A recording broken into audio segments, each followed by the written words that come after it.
Prahasitam priya prema vikshanam viharanam cha te dhyanamangalam rahasi sambido yahridi svirsha kuhaka no mana kosobhyantihi. Your smiles, your sweet, loving glances, the intimate pastimes and confidential talks we enjoyed with you, all these are auspicious to meditate upon, and they touch our hearts. But at the same time, O deceiver, they very much agitate our minds. Verse 11. Chalasiyad Vrajak Charayan Pashun Nalina Sundaram Natate Padam Śrīla Chinak Kurai Siddhatitina Kalitatam Mana Kantagachati. Dear Master, dear lover, when you leave the cowherd village to herd the cows, our minds are disturbed with the thought that your feet, more beautiful than a lotus, will be pricked by the spiked husks of grain and the rough grass and plants. Verse 12. Dina pikase nila kuntaler vanarudananam vibharadvritam ganarajasavalam darsayan muhur manasina smaram virayachasi. At the end of the day, you repeatedly show us your lotus face, covered with dark blue locks of hair and thickly powdered with dust. Thus, O hero, you arouse lusty desires in our minds. Verse 13. Pranata kama dampadam jarchitam dharani mandanam deyayam apati charana pankajam sattamam chate ramananastane sharapayarihan. Your lotus feet, which are worshipped by Lord Brahma, fulfill the desires of all who bow down to them. They are the ornament of the earth. They give the highest satisfaction, and in times of danger, they are the appropriate object of meditation. O lover, O destroyer of anxiety, please put those lotus feet upon our breasts. So now verse 14. Surata Vardhanam Shoka Nasanam Svarita Venuna Shushtu Chumbitam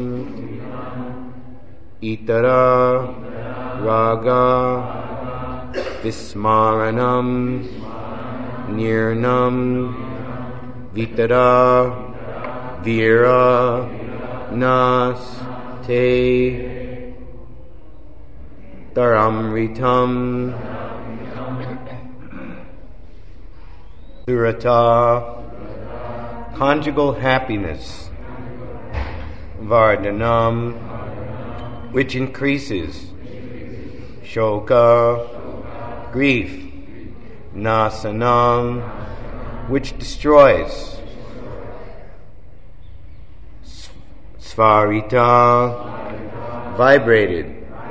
Venuna, by your flute. Shustu, abundantly. Chumbitam, kissed. Itara, other.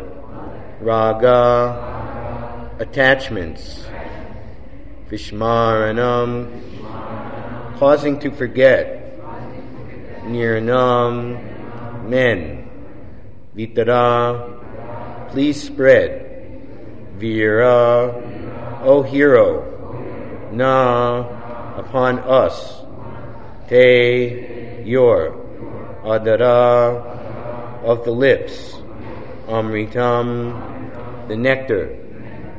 Translation.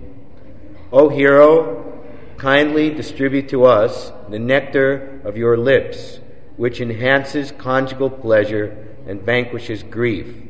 That nectar is thoroughly relished by your vibrating flute and makes people forget any other attachment. Purport. Śrīla Vishwanath Chakravarti's charming commentary on this verse is in the form of a dialogue between the gopis and Krishna. The gopis say, "O Krishna, you exactly resemble Dhanvantari, the best of physicians. So please give us some medicine, for we are suffering from the disease of romantic desire for you. Don't hesitate to give us the medicinal nectar of your lips freely, without our paying a substantial price. Since you are a great hero in giving charity, you should give it without any payment, even to the most wretched persons. Consider that we are losing our life, and that now you can restore us to life by giving us that nectar. After all, you have already given it to your flute, which is simply a hollow bamboo stick." Krishna says, "But the diet of people in this world is the bad one of attachment to wealth, followers, family, and so forth. The particular medicine you've requested should not be given to those who have such a bad diet." The gopis replied, "But this medicine makes one forget all other attachments. So wonderful is this herbal drug that it counteracts bad dietary habits. Please give that nectar to us, O hero, since you are most charitable."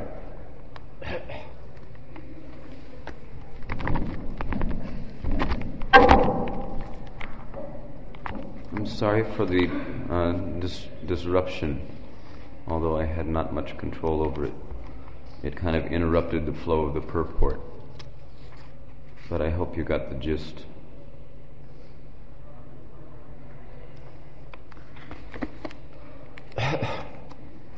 Om Ajnanatimidandasya Kananjana Shalakaya Chakshuvamritam Jena Tasmai Shri Gurave Namaha.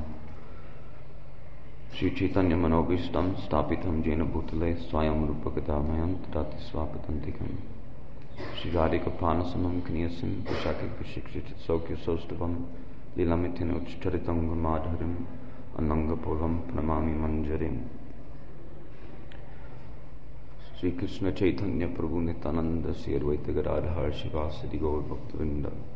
Hare Krishna Krishna Krishna Hare Hare, Hare Rama Rama Hare Hare.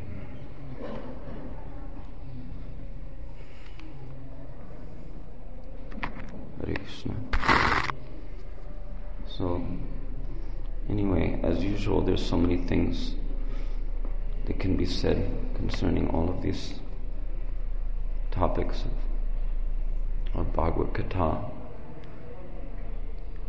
And I hope, everyone forgives me if my discussions in the Bhagavatam class tend to take more and more time. I should try to control myself a little, but I never know what I'm going to say exactly, and I don't know how it's going to come out. I hope that I don't offend anyone. My intention is not to offend anyone in my attempt to encourage all of you to adhere to the principles of pure unalloyed devotion.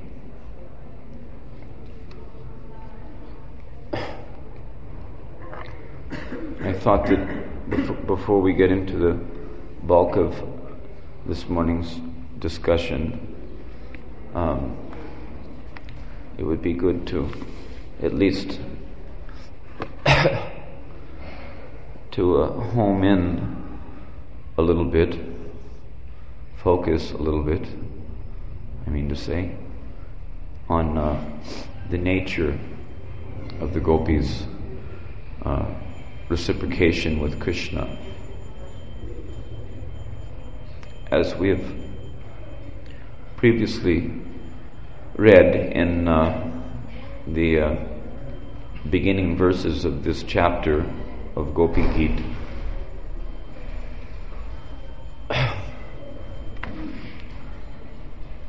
the gopis are telling, and I'll reiterate from Srila Prabhupāda's Krishna book, because although the Bhagavad shlokas and the commentaries that have been offered in our present BBT edition are nice, but there's something special about Srila Prabhupāda's Krishna book presentation, which I feel sheds a little more light on the subject matter.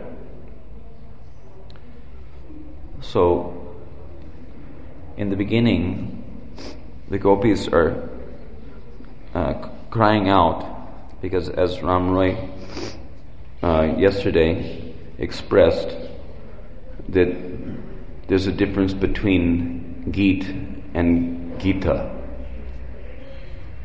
The difference being that Gita, like Bhagavad Gita, and there are other Gitas as well, they're basically exhibitions of philosophy by discourse, just like Krishna's discoursing on various philosophical approaches to the absolute truth in Bhagavad Gita. But the term Gita, Gopi Gita or Venu Gita, Pranaya Gita, and this Yugal Gita and Brahmar Gita particularly, they are the five most essential parts of the Srimad Bhagavatam. These Gits are an outpouring of the heart.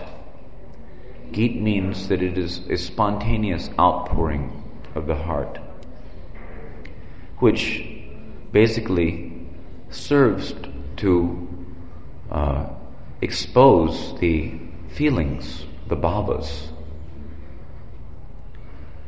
and becomes an impetus for bhava bhakti to the hearers. Those who hear these Gits will become, if they actually hear receptively, because after all, two things are required. There's necessity for the proper transmission of transcendental knowledge. There's necessity for a potent or empowered speaker.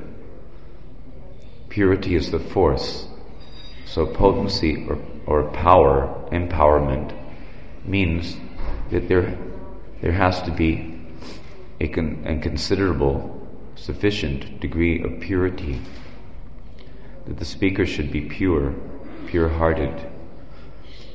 And pure-hearted means that due to the transparency of his heart, he allows the purpose of Krishna to be imparted, or he allows the purpose of Krishna to shine through.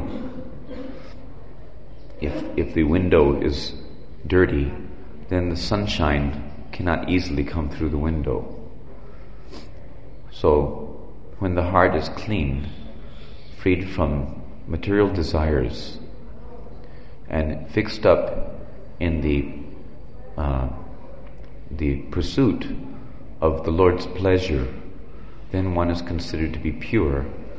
And Krishna, being pleased with that devotee, he condescends, not exactly condescending, but he agrees to make his divine descent into the heart of that devotee and dance on his tongue the pure name is the full manifestation of Lord Krishna along with all of his Antaranga Shaktis. The Antaranga Shaktis include the Ladini Shakti, Bhakti Shakti, Sarup Shakti, etc., which manifest bhava within the heart of a devotee. So, to hear from the Premika Bhakta, or to hear from the Bhavuka, who has attained the stage of bhava, having realized his original natural sthāyi bhava, or constant emotional disposition toward Krishna, in one of the 5 primary rasas. To hear from such a devotee is best, no doubt. However, the sadhakas who are fixed up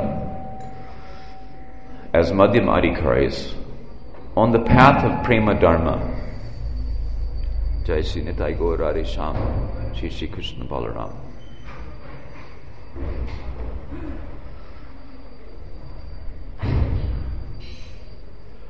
The sadhakas who are madhyam adhikaris, as madhyam adhikaris, fixed up on the path of pure devotion, or prema dharma, they are also worthy, let's say, of attention, because by their words they can at least instill pure devotional shraddha. The Premika Bhakta's empowerment is unlimited, and as such they can transfer their power to any soul. Those who are bhavuka, they may not be having all the elements of prema, but they can elevate the sadhakas to their platform of bhava, and they can elevate the materialist to the platform of nam ruchi. In other words, they can help because they're chanting the pure name, although they may not be chanting prema nam, but they're chanting the pure name, Shuddha nam, which gives prema. Those devotees can also help the sadhaka, the neophyte sadhaka, come to the stage of chanting the pure name. And the sadhakas, madhyam adhikaris, they can instill pure devotional shraddha. So really, it is not harmful to hear from the madhyam adhikaris. It is very good, and sometimes for the neophytes or the materialist, it is best to hear from them. Because what we really need is an increase of shraddha, or faith. Shraddha is characterized by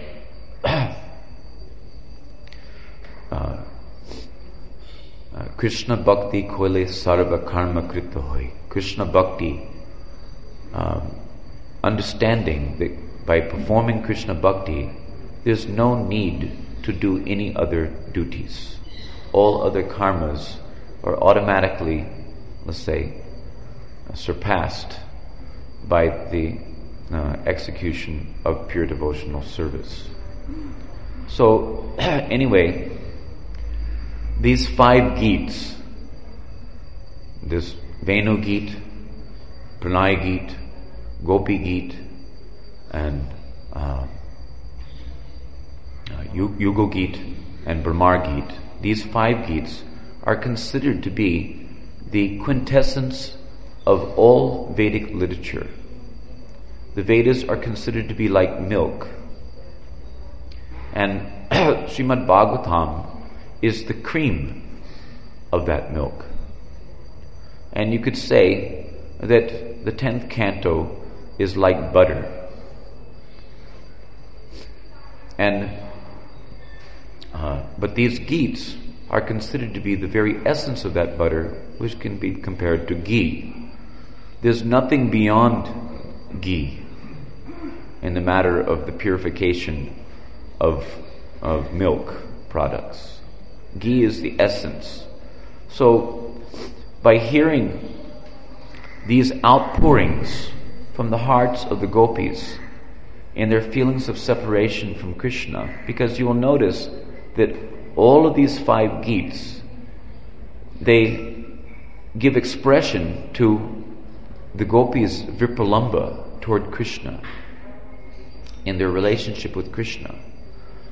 It is essential to understand our need to cultivate this vipralamba bhav. But in the cultivation of that vipralamba bhav, it is essential to understand what is the actual nature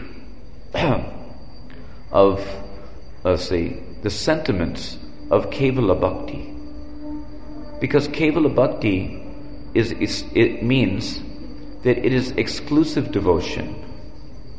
Kevala Bhakti is exclusively devoted to the principle of satisfying the senses of Krishna, which is, we can say, the very nature or the very intrinsic quality of prema, the desire to satisfy Krishna's senses. Krishnendriya priti ichcha dari premanam, Atmendriya priti vancha dari balikam. So, Krishnendriya priti ichcha. Krishna Indriya means senses, Krishna's senses. Priti means to love or to satisfy, give pleasurable services to Krishna's senses. And ichcha means the desire, to have the desire. So simply to have the desire to give satisfaction to Krishna's senses constitutes prema. To have the desire to gratify one's own senses is called kama. So, it is necessary to have a look and see how the principle of prema is being expressed, and to see how the gopis' prema is paramount. Here, as I was going to read before I got off on that tangent, but it was all in pursuit of this point here, the gopis say that, my dear Krishna, you are the life and soul even of the lotus flower that grows on the water of lakes made transparent by the clear rains of autumn. Although the lotus flowers are so beautiful, without your glance they fade away. Similarly, without you, we are also dying. So, here one might think that the gopis are expressing, a fear of death. As in the material world, people don't want to die because dying is a very painful experience. So, someone might think that the gopis are similarly disposed as the materialistic person who is attached to the bodily conception of life. First of all, we should understand that these gopis who are praying have spiritual bodies. They're not having a material body which can actually die. So their expression of the principle of dying is actually admitting that their hearts are being devastated, basically, by Krishna. So they go on further to say that actually we are neither your wives nor slaves. You never spent any money for us. Yet we are simply attracted by your glance. And here in our present today's verse, they're expressing their attraction to Krishna's smile and to the nectar of Krishna's lips, etc. We are neither your wives nor slaves. What is it? He says, now if we die without receiving your glance, you will be responsible for our deaths. Certainly the killing of women is a great sin, and if you do not come to see us, and we die, you will suffer the reactions of sin. You see? So this is expressed, and this is an expression which is given in Srila Prabhupāda's Krishna book as an explanatory note to what is actually presented in the Bhagavatam, but it helps us to actually understand. Because Srila Prabhupada, if one is a little observant, you can understand that he's quite competent to give expression to these bhavas, and that by hearing Srila Prabhupada's purports, or you can say his, especially in Krishna book, you can avail yourself to all those bhavas that, if, as we were beginning to explain, I'm sorry, it's a little helter-skelter, but I'm going to bring it back in again to the discussion, that aside from the requirement of there being the qualified speaker, there's necessity for the qualified or receptive hearer. The hearer has to be receptive. If the hearer is receptive, then he can receive all the bhavas that the spiritual master is imparting through his teachings.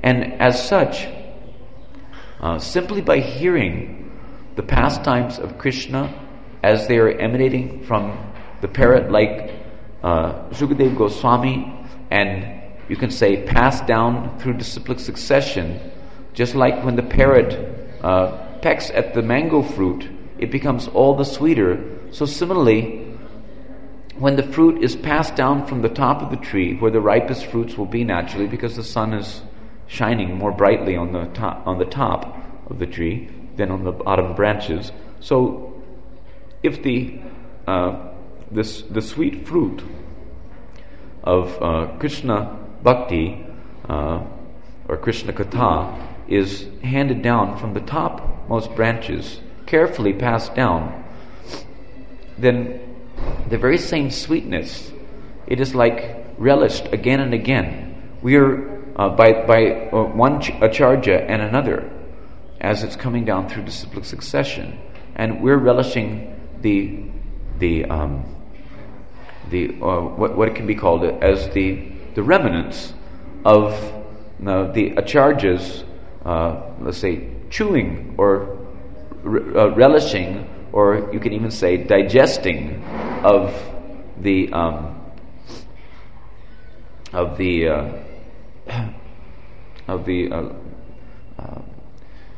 beauty of Krishna's Leelas, etc., and the teachings of the gopis and Krishna. We are describing how the Adamrit of Krishna is just like Adamrit means the nectar of Krishna's lips. So, just like in the Braja Leelas, the Adamrit is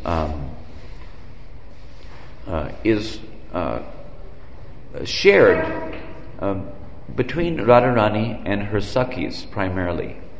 Sometimes it is seen in the books of the Goswamis how it is that especially in the evening pastimes we will see, but any time of the day it may happen that when Radharani and her Sakhis send various preparations, different kinds of ladus, etc., to the home of Krishna for his evening repast or supper, Krishna sometimes he will spit out a laddu, making a funny face, expressing displeasure, and then these remnants which are spit out onto his plate may be gathered by one of the Sakhis, the Nishta Sakhi, and given to Tulsi, Rati Manjari, and Rati Manjari will take these to Yavat, where Radharani will be patiently waiting for the time for her to go out on her abhisar, or her rendezvous with Krishna for the nocturnal pastimes, rasa dancing, etc. So Tulsi Manjari will secretly pass these remnants to Radharani, and Radharani and her Sakhis. Radharani will, let's say, feign embarrassment in front of Jatila Devi, and Jatila Devi will suggest that if you're too embarrassed to eat in my presence, then you can take your dinner in your private quarters along with your Sakhis, like that. So then, at that time, when Radharani retreats to her, retires to her chambers along with her Sakhis, the Adamrit of Krishna is mixed with the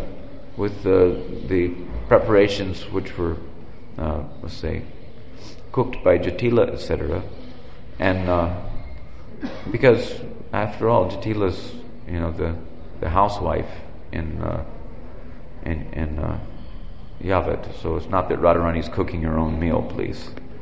So someone must be cooking it, right? So presumably it's Jatila and her friends are cooking the meal for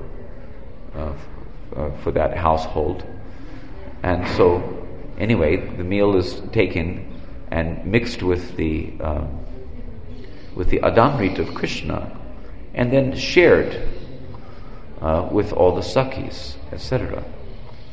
So similarly, sometimes in the midday pastimes or in the nocturnal pastimes, there will be like a picnic when Radharani, and like in the midday pastimes, Radharani and her Sakhis will serve Krishna and his few Sakhas that come out with him to the side of Radhakund and Govardhan, and Vrinda Devi will serve a picnic lunch by providing fruits and various forest supplements to Radharani's home cooking, because they had prepared laddus in the morning to bring out with them, and they were all brought at the right time for Krishna's lunch picnic. And so Radharani and her Sakhis will be serving Krishna and Madhumangala and Subal, and a few others also get to participate. So after Krishna and his friends have taken their prasad and are being, let's say, fanned and massaged while they're taking rest by various Sakhis, so Radharani will take that prasad, but an extraordinary thing happens, which is noteworthy, so that you don't have to feel discouraged. Just like one time, it is mentioned in Vrindavan Mahimamrita by Prabodhananda Saraswati Thakur. Prabodhananda Saraswati exclaims that, what are you worried about? Why are you worried? There's a Radha and Krishna in every kunja of Braja. You don't have to worry that how will you get to have the opportunity to serve Radha and Krishna, because there's so many millions and millions. Because after all, in this description of Maharas in Bhagavatam, it is mentioned by the Acharyas that there were more than 3 million gopis present at that Maharas. In Dwarka, Krishna exhibits his opulence of expanding 16,108 times to associate with each queen. But in this Maharas, Krishna is exhibiting his supreme opulence far, far surpassing the opulence of Dwarka by expanding in more than 3 million forms to dance by the side of more than 3 million gopis simultaneously. So one might think that there's millions and millions of gopis. How will I ever get, we're das, das, and odas, and odas, or dasi, dasi, and odas, and anidasi, how we would say, dasi, dasi, and odasi, of Srimati Radharani and her millions of Sakhis and all these things. So how is it possible that I will be able to, also have an opportunity to directly serve Radha and Krishna? But Prabodhananda Saraswati says that no, don't think like that. Don't worry. There's Radha and Krishna in every Nikunja. So it's just like here in this temple, how many Radha and Krishnas do we have? Here we have 2 sets of Radha and Krishnas here, one big, one small. I get to dress the big set, and Panchatattva Prabhu gets to bathe and dress the small set. But maybe not everybody can, come to the altar to dress, the big Radha and Krishna or the small Radha and Krishna. But, and even I can't come every day, but I have Radha and Krishna also in my room. And there's more than 5,000, temples of Radha and Krishna. And practically in each of these temples, how many sets of Radha and Krishna are there? We see at Radha Damodar, there's at least 4 or 5 sets there of Radha and Krishna. And so it's not like there's any dearth of Radha and Krishna. Radha and Krishna can expand themselves unlimitedly. So similarly, the Adamrit of Krishna, at this time, when Radharani, is honoring the prasad of Krishna, she begins to think of her Sakhis and wants to share the Amrit, the Adamrit of Krishna with her Sakhis. Understanding, it's just like if you have a nice thing, then naturally you want to share it with others, because when you share it with others, you anticipate their response to that nice thing, their appreciation of that nice thing. And that, even according to the Acharyas, gives more pleasure than the direct relishment of that nice thing. So, Radharani, by her inconceivable potency, on account of her remembering her Sakhis, she, by her mystic power, expands that small little Adamrit which was spit out on the plate, or which was left aside by Krishna in his picnic lunch in the midday pastimes in the forest with the Sakhis and Sakhas. So Radharani expands that unlimitedly, because she has thousands and thousands and thousands of Sakhis with her, all simultaneously, roaming the forest with Krishna, and which seems inconceivable. But after all, we should not try to contain the absolute within our fist. It is not possible for us to, get a hold of the absolute truth in its entirety. So we should be willing to allow for inconceivable aspects of the absolute truth, and appreciate its relevance in terms of how we may be associated with the absolute truth, or the unlimited can grant his association unlimitedly, even to the limited, as we are limited jivas. So it is not unthinkable that we can also attain the position of having the facility to relish that Adamrit of Krishna. As a matter of fact, Krishna is so kind that he relishes distributing his Adamrit unlimitedly, even to the fallen conditioned souls. And that is, practically realizable by us by the distribution of prasad, etc. It is not that the prasad distribution is in this platform is any different than Radharani's prasad distribution in the Nikunja Leelas, in the Golok Leelas. There's no difference, but there's a difference perhaps in the way we respond, to the substance of what is actually being distributed.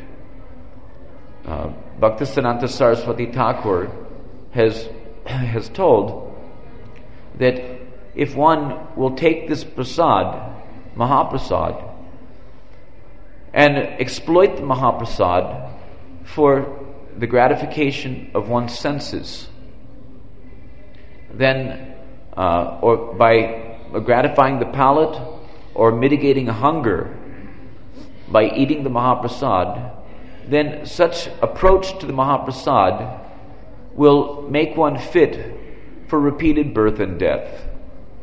So we should understand how to honor the Mahaprasad, how to relish, and it is just in keeping with the same ideal which is being discussed here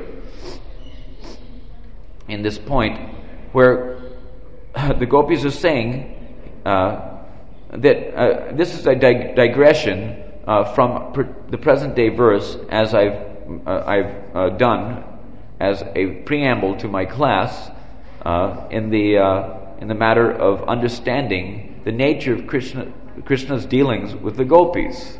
So here we go. That the gopis are saying that you will suffer the reactions of sin, of killing women. So please come and see us. Do not think that one can be killed only by certain weapons. We are being killed by your absence. You should consider how you were responsible for killing women, etc. So what they're in effect saying, they're not saying that we're afraid to die and all these things like a materialist. What they're saying is that it's not that they're saying that you should come see us so that we don't die because we don't want to die. They're saying that you will suffer the reactions of the sin of killing women. So therefore you should come see us because we don't want you to suffer the reaction of the sin of killing women. And so this expresses their selfless attitude. And it shows the nature of their selfless attitude in their expressions, which is very essential to understand in the matter of grasping the import of the bhavas which are being expressed in these various gītas. Particularly this Gopi Gīt that we are presently studying. It's essential to keep that in view. The selfless service attitude of the gopis in their Kevala Bhakti toward Krishna. What is the result? What is the reaction of killing? What is the reaction of the sin of killing women or devastating women? Is what kind of condition we will be in. If we're so devastated, and then how will we be, let's say, in a fit condition to offer you the enjoyment which you require? Because although Krishna doesn't require anything, but still he requires. It's just like Krishna doesn't. There's no sun or moon in the spiritual world. You could say that there's no requirement for sun, moon, or electricity, etc. Yet we see that in the eternal Astakala Leelas of Krishna, there's a sun, there's a moon. They serve to enhance. So in one sense they are not required, but in another sense they are required because there is a requirement to enhance the Leelas. So similarly, Krishna doesn't have to eat with his mouth. He can eat with his eyes. He can eat with his ears. So even if we don't see the deities, coming down off the altar and picking up with his hands and eating, we should be, satisfied, gratified that our offerings are being accepted because he's lovingly glancing at our offerings if they were offered with a proper mentality, perhaps. Or, he's hearing our heartfelt prayers, begging him to please accept this offering. So he's accepting the offering through the ears because, after all, he doesn't need our patrams and pushpams. He wants the bhakti. But in certain respects, he does need our patrams and pushpams. He wants our patrams and pushpams. That's why he's demanding. He's demanding the patrams and pushpams because he wants our bhakti. He wants the expression. So he doesn't have to eat with his mouth. But we never see in any of the leelas, really, in the Nara Leela of Krishna, we don't see that he is eating with his eyes. I remember one commercial, I think it was Fritos corn chips or something, I can't remember, how someone is going, Prabhupada said also, there's a natural process. You eat through the mouth, not through the anus. He said like that. So there's a natural process. Similarly, there's a natural process for let's say, our offerings being accepted by Krishna. There's a process. There's a mouth. There's a stomach. You have to satisfy the whole body, by feeding the stomach.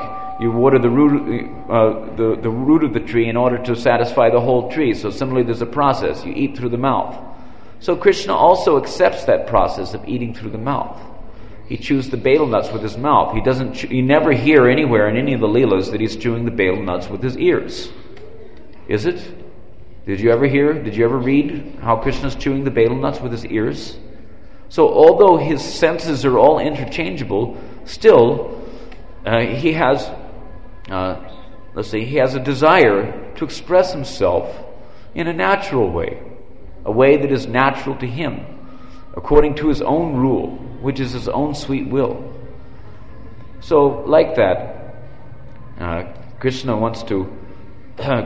doesn't need anyone, but he wants to enjoy transcendental reciprocation, and it's not a matter of how we. It's not a matter of so much what is being given, because after all, Srila Prabhupada has mentioned that there is nothing in this world which is not supramundane. This whole world is actually nothing but the prasad of Krishna. Everything is the adambit of Krishna. You can say that this whole world is the adambit of Krishna. There is nothing within this world which is not a manifestation of Shabda Brahman, transcendental sound, which was originating, from the Word of God. In the beginning was the Word, and the Word was God, etc., as it is even said in the Christian scriptures. The Word is coming, and the sound vibration is coming. From sound, everything else is manifest. So everything within this world is a manifestation of the nectar of the lips of Godhead. And therefore, everything should be seen as Krishna's prasad and should be honored as Krishna's prasad. Not that, just like Bhaktisiddhanta has told, that we honor the prasad by relishing, not for our gratification of the palate, but nor for the mitigation of hunger, but to appreciate the pleasure of Krishna, to serve Krishna. Prasad is Krishna. Prasad is to be served. Prasad is not for our service. To employ Krishna, in the matter of gratifying our senses, is not a very highly elevated understanding of Krishna consciousness. It may gradually purify one after many lifetimes, to come to the point of realizing that it is not our senses that are to be gratified by Krishna, but rather it is Krishna's senses which are to be gratified by us. Like that. So anyhow, I had so many things that I would like to present, but it's already 9 o'clock. Is there any is there any discussion concerning what we've just discussed? And maybe if there's interest, I could present a few things which may be very nice. Is today Odan Shasti also? Does anyone know? I heard something about Odan Shasti. Is it tomorrow? Yeah, okay, good. That's the day when Lord Jagannath is offered woolen garments. Anyhow, in Braja, during the beginning of the Shishirsa season, I think it is, or the end of Hemanta season, Vrinda Devi also offers woolen garments, for the pleasure of Radharani and Krishna and the Sakhis during this season. Understandably so, because it's cold. Krishna doesn't suffer, like we suffer. But it's mentioned in Govinda Lilamrita. There's a nice section which you can read if you feel so inspired, to risk cracking that book and taking a peek. You can read how it is that the gopis and Krishna, the gopis particularly, are shivering, with their knees closed and together, and all these symptoms are manifesting in the Shishirsa season. And it's mentioned how it is that the Shishirsa season causes the the effect of upon the people, and they're shivering cold and on all these things, which is very similar to the frigidity of the gopis in their you can say contrariness, toward Krishna. So like that. So does anyone have any question about any of this, what we've just discussed? Was it decipherable? Any questions?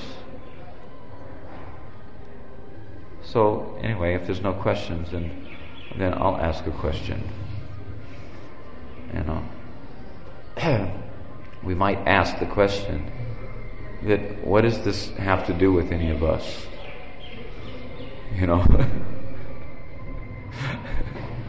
What is any of this? What do these expressions in the Bhagavatam have to do with any of us? So anyway, we've pointed out in with respect to the purpose of the Bhagavatam is to infuse Bhava Bhakti, as per the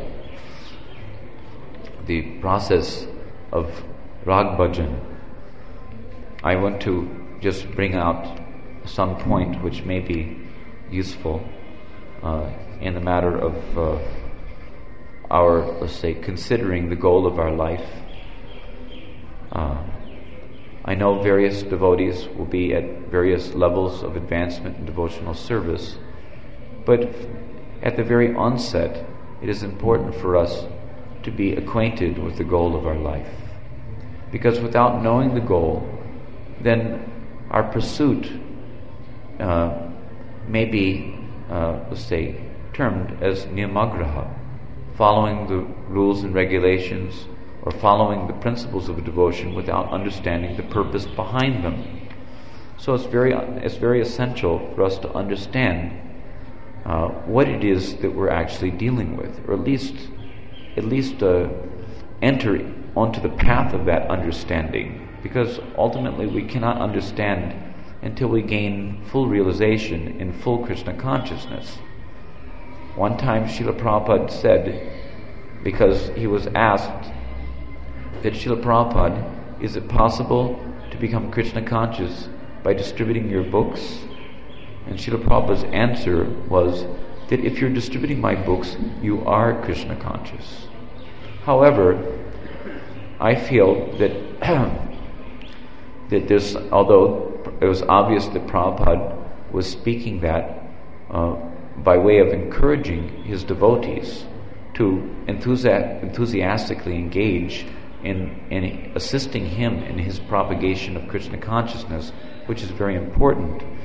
However, it's necessary for us to see that there are different degrees of Krishna consciousness.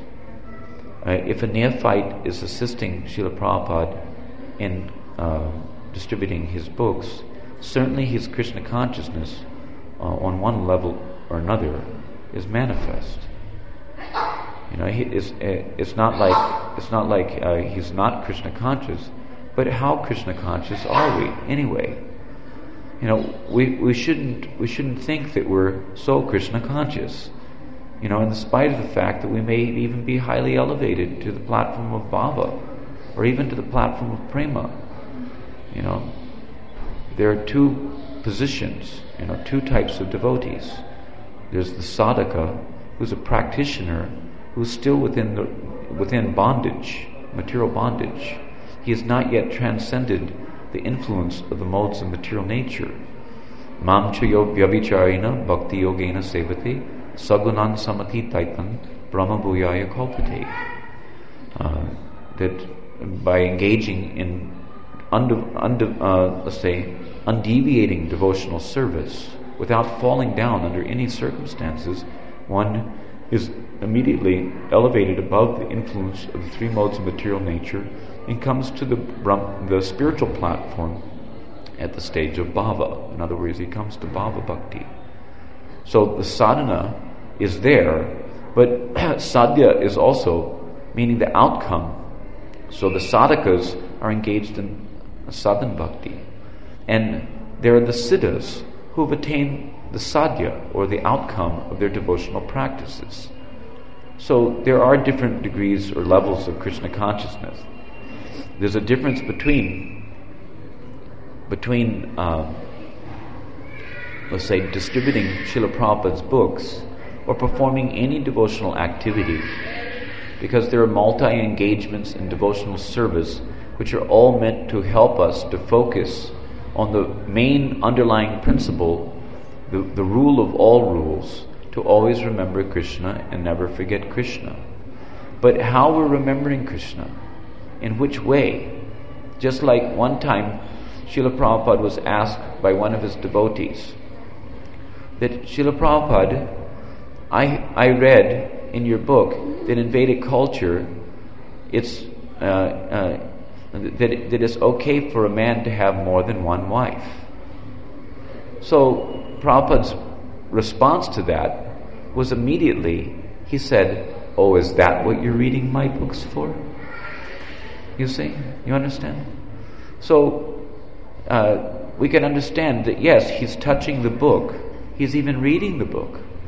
Prabhupada told one time, when one of the devotees complained to Srila Prabhupada that the people that they're distributing the books, that they throw the books away or they may not read them like that. Prabhupada said, what is the question of reading? Even if they touch my books, there is so much benefit. Even if they're just keeping the Bhagavad in their home, then the transcendental rays of those books will gradually purify their household and force them to become pious. So even they don't read. Yet, Prabhupada also told that he didn't write these books just for distribution, but he actually wrote these books for his disciples to read and to be benefited by reading and understanding. However, in this situation, which we just presented, where the disciple is telling to Srila Prabhupada that I understand by reading your books that in Vedic culture you can have more than one wife, then we have to see, and Prabhupada's response is, oh, is that what you're reading my books for? So we can see that there's some quality in the reading as well. There's some adhikar required for actually assimilating the essential message of that which is being presented to us. We see what we want to see. Just like at the Dhanurjagya in Mathura, when Kamsa invited Krishna to wrestle. And we see that there were many varieties of spectators. The yogis were seeing Krishna as the super soul. The wrestlers were seeing Krishna as thunderbolts, and Kamsa was seeing Krishna as death personified, and the people in general were seeing Krishna as the best of human beings. And the gopis, or not the gopis, but the young ladies, they were seeing Krishna as the most beautiful, enchanting Cupid. So we see what we want to see. We see what we have the adhikar to see. So it's important to understand that in spite of the fact that we're seeing what we're able to see, or seeing what we think we're seeing, still there is an absolute purpose in the matter of Krishna's presenting, or Sukadeva Goswami presenting Srimad Bhagavad Katha for the benefit of Maharaj Parikshit. You will note, if you will read Brihat Bhagavatamrita, which Prabhupada said that any devotee who wants to know about Krishna, wants to know about Krishna's devotees and pure devotional service, must read Brihat Bhagavatamrita. He used the word must. It is imperative. If anyone has not read Brihat Bhagavatamrita, he should know that in Prabhupada's purports to Chaitanya Charitamrita, he has instructed us that anyone who wants to know about Krishna, which devotee wouldn't want to know about Krishna? Which devotee wouldn't want to know about Krishna's devotees? Which devotee would not want to know about pure devotional service? If you don't want to know about pure devotional service or unalloyed devotion, then what kind of devotee are you? If you want to know about pure devotional service, Krishna's devotees, and Krishna, then Prabhupada's instruction is that you must read Brihat Bhagavatamrita. And in Brihat Bhagavatamrita, we see what is Parikshit's actual understanding. Parikshit Maharaj was speaking to his mother. The story of Gopakumar, etc. What is actual conclusion in the matter of hearing Bhagavatam? So, although it is said that Parikshit may understand Bhagavatam, Shukadeva understands, Vyasa understands, Parikshit may understand, etc. But still, we have to take it that certainly Sanatana Goswami understands. And Sanatana Goswami as our Sambandha Tattva Acharya, because we have three main acharyas. The Sambandha Tattva Acharya, Sambandha Acharya, you can say, is Sanatana Goswami, who presents the importance of understanding, the science of understanding the relationship that we are to aspire to in the matter of cultivating Krishna consciousness. And then Rupa Goswami is the Abhideya Acharya, who delineates the processes of pure devotional service. And then Raghunath Das Goswami is our Prayojan Acharya, who who teaches the principle of Braja Bhakti or Braja Prema. Prema is our Prayojan. Prayojan means necessity. He teaches about the actual necessity of every living entity. And the necessity of every living entity is certainly the cultivation of Braja Prema. Every living entity has the adhikar for cultivating Braja Prema. There's no doubt about it. It's a question of whether or not we're having inherent adhikar, dormant adhikar, you can say. But it's a question of whether or not we're availing ourselves sufficiently to the influences which help to awaken that natural, intrinsic yearning for the service of Krishna in Braja. So, anyway, we're reading Srimad Bhagavatam, and Vishwanath Chakrabarti Thakur, in his book Ragvartma Chandrika, which I'm going to read a couple excerpts from, and then I will move on to reading some excerpts from Bhaktivinoda Thakur's Sri Chaitanya Shikshamrita, which deal with this subject matter. It's a very important subject matter for our let's say, progressive understanding of Krishna consciousness.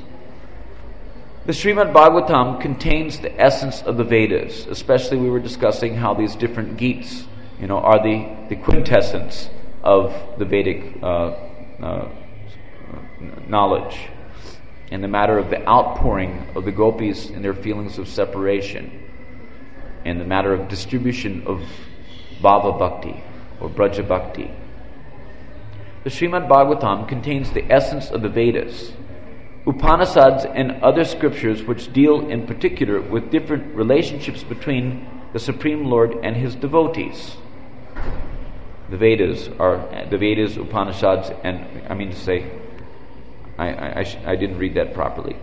Let's hear it again. The Srimad Bhagavatam contains the essence of the Vedas, Upanishads, and other scriptures which deal in particular with different relationships between the Supreme Lord and His devotees. The Srimad Bhagavatam, this is Vishwanath's opinion, so I think that such an acharya as Vishwanath's opinion should weigh heavily on our understanding of things.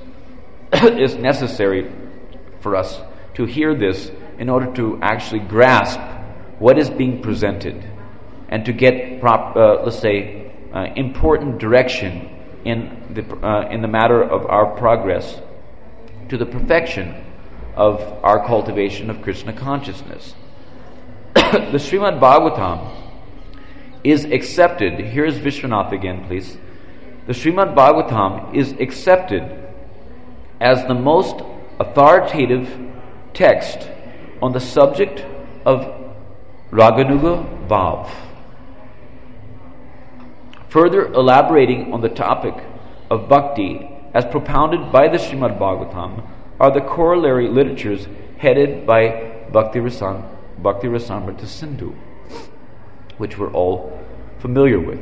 There's Bhakti Rasamrita Sindhu, which is the preliminary study, then Ujjvala Nilamani, and many, many, many other scriptures, which all help us to, become more and more eligible to, enter into the realization of the gradual entering. Doesn't happen, all at once. Just like there's a dawning at the time of dawn, there's a slight appearance of light within the sky, and it gradually becomes brighter and brighter and brighter until the sun rises and is fully manifest and reaches high noon. So, similarly, the dawning of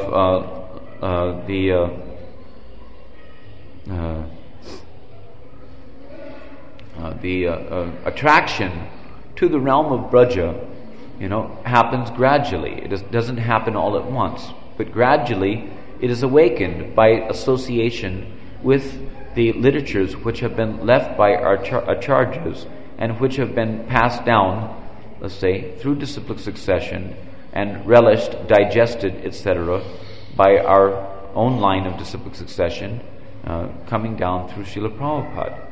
So it's essential for us to understand, what is this Srimad Bhagavatam that we're listening to? This Bhagavatam is accepted as the most authoritative text on the subject of Raganuga Bhav. The Bhagavatam is meant to promote Bhava Bhakti, but it is not just meant to promote Bhava Bhakti, but because it is meant to promote Raganuga Bhav. We should understand that in the analysis of the gradations of bhakti given by Rupa Goswami in Bhakti Rasamrita Sindhu, he says that there are 3 stages of bhakti. Actually, 2 stages. There's sadhana bhakti and there's sadhya bhakti. Or you can say that there's the rudimentary bhakti, which is a regulated devotional service, and or devotional practice, and then there's the bhakti which is perfected, beginning with bhava, and that perfected bhakti is divided into 2 categories as bhava bhakti and prema bhakti. Bhava bhakti is preliminary prema. but it is the beginning of the perfectional stage.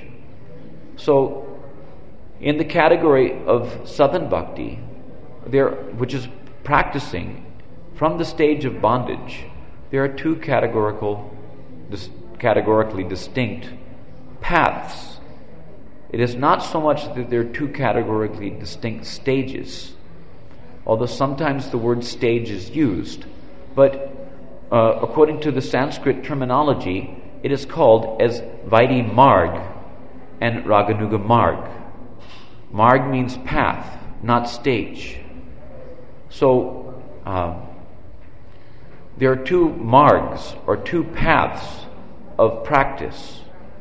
So, one path of practice is Vaidhi Marg, wherein one is engaged in a kind of obligatory devotional practice, which is,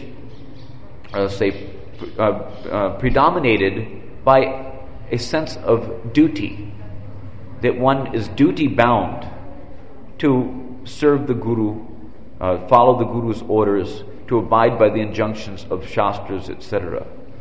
But then there's another path, which is called as Rag Marg, which is not, so much concerned with the principle of dutifulness, although it is not without dutifulness.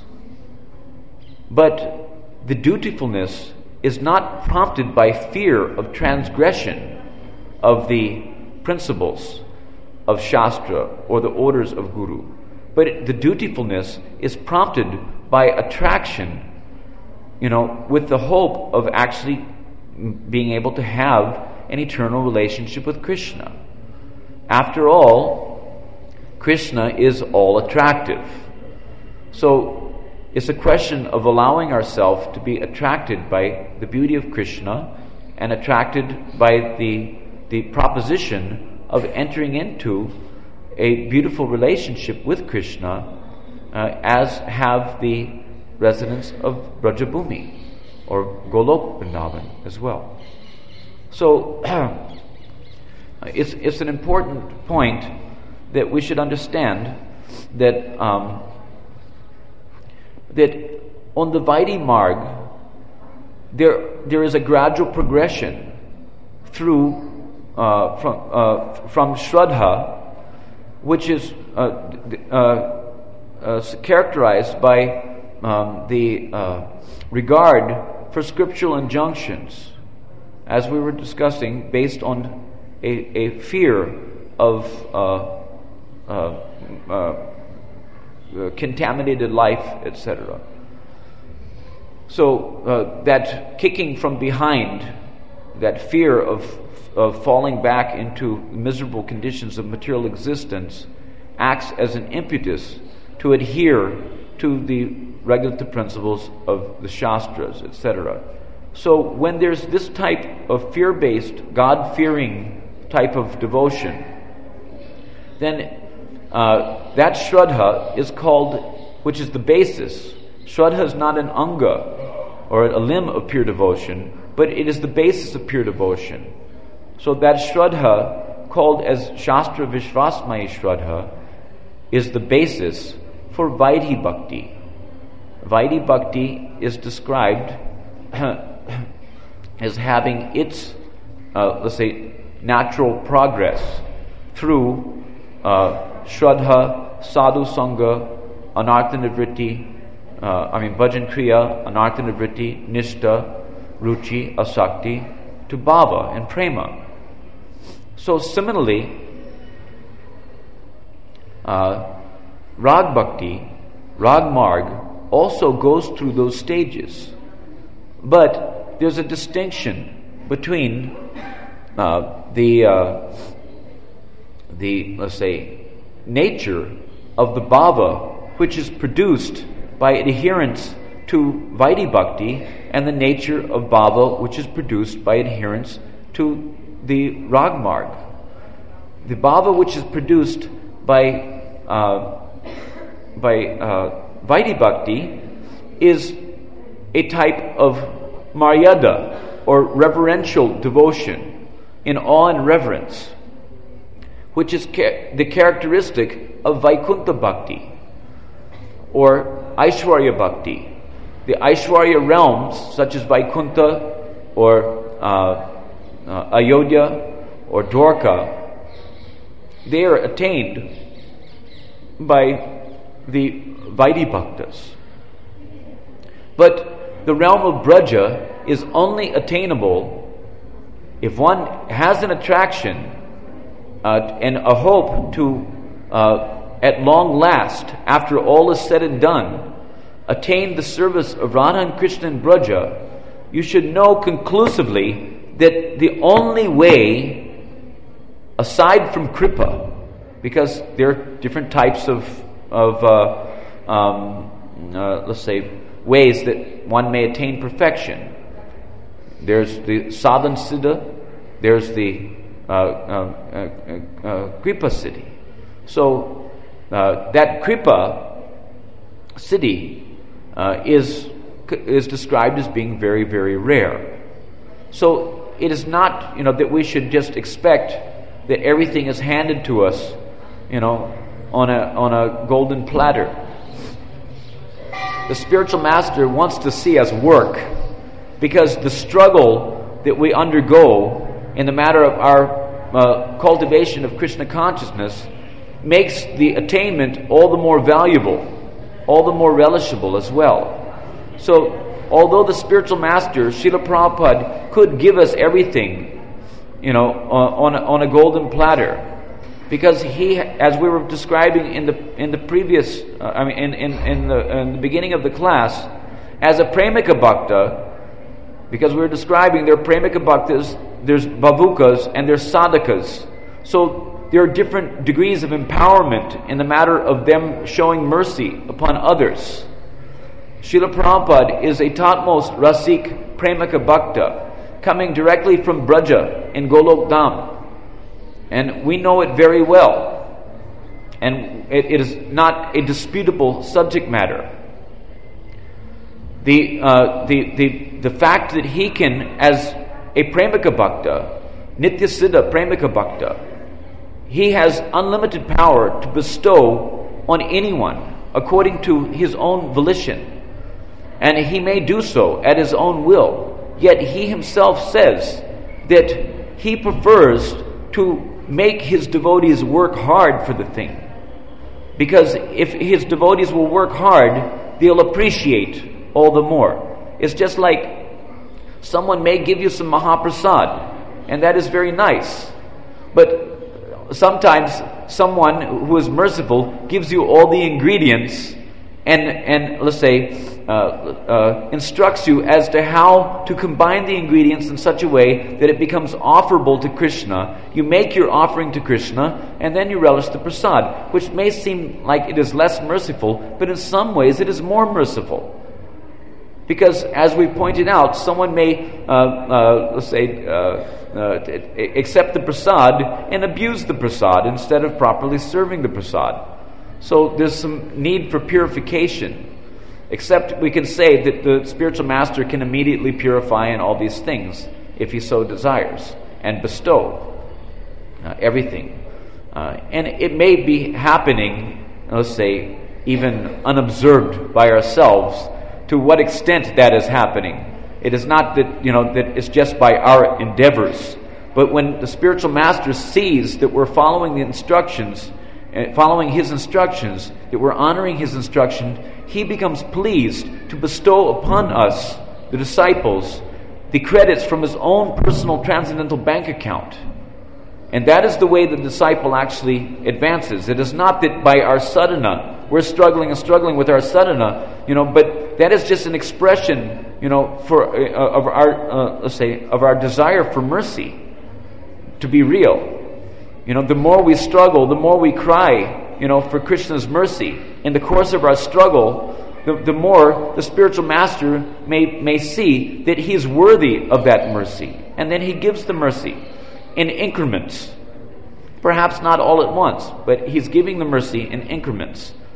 How much he gives, to any given individual in accordance with his response to any individual's struggle is his prerogative. We cannot govern that. The Sadguru is unpredictable, as Krishna is unpredictable. We cannot try to, let's say, calculate, in terms of what is, let's say, expected, in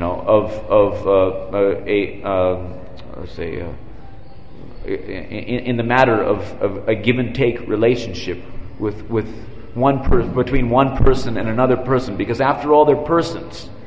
Krishna is a person. The spiritual master is a person. He can like someone or not like someone, and why he likes someone or doesn't like someone is his business. We can try to be liked by our spiritual master the best we can, but whether he likes us or not, that's from his side. If he likes someone, even if the guy is a baboon, or a buffalo, if he likes that buffalo, he can bestow all mercy upon that buffalo. If someone is erudite and scholarly and very let's say meticulous in his devotional practices, but Krishna and the spiritual master don't have to acknowledge. They can see that that there may be some sincerity, but there may be even more sincerity in the crying out of someone who's for example, there's a saying that the duck which quacks the loudest gets the crackers. So here we are quacking and quacking, trying to get the attention of the man who's dishing out the crackers.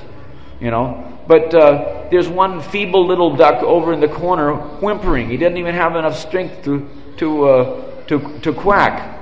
But so if it's so noticed by the let's say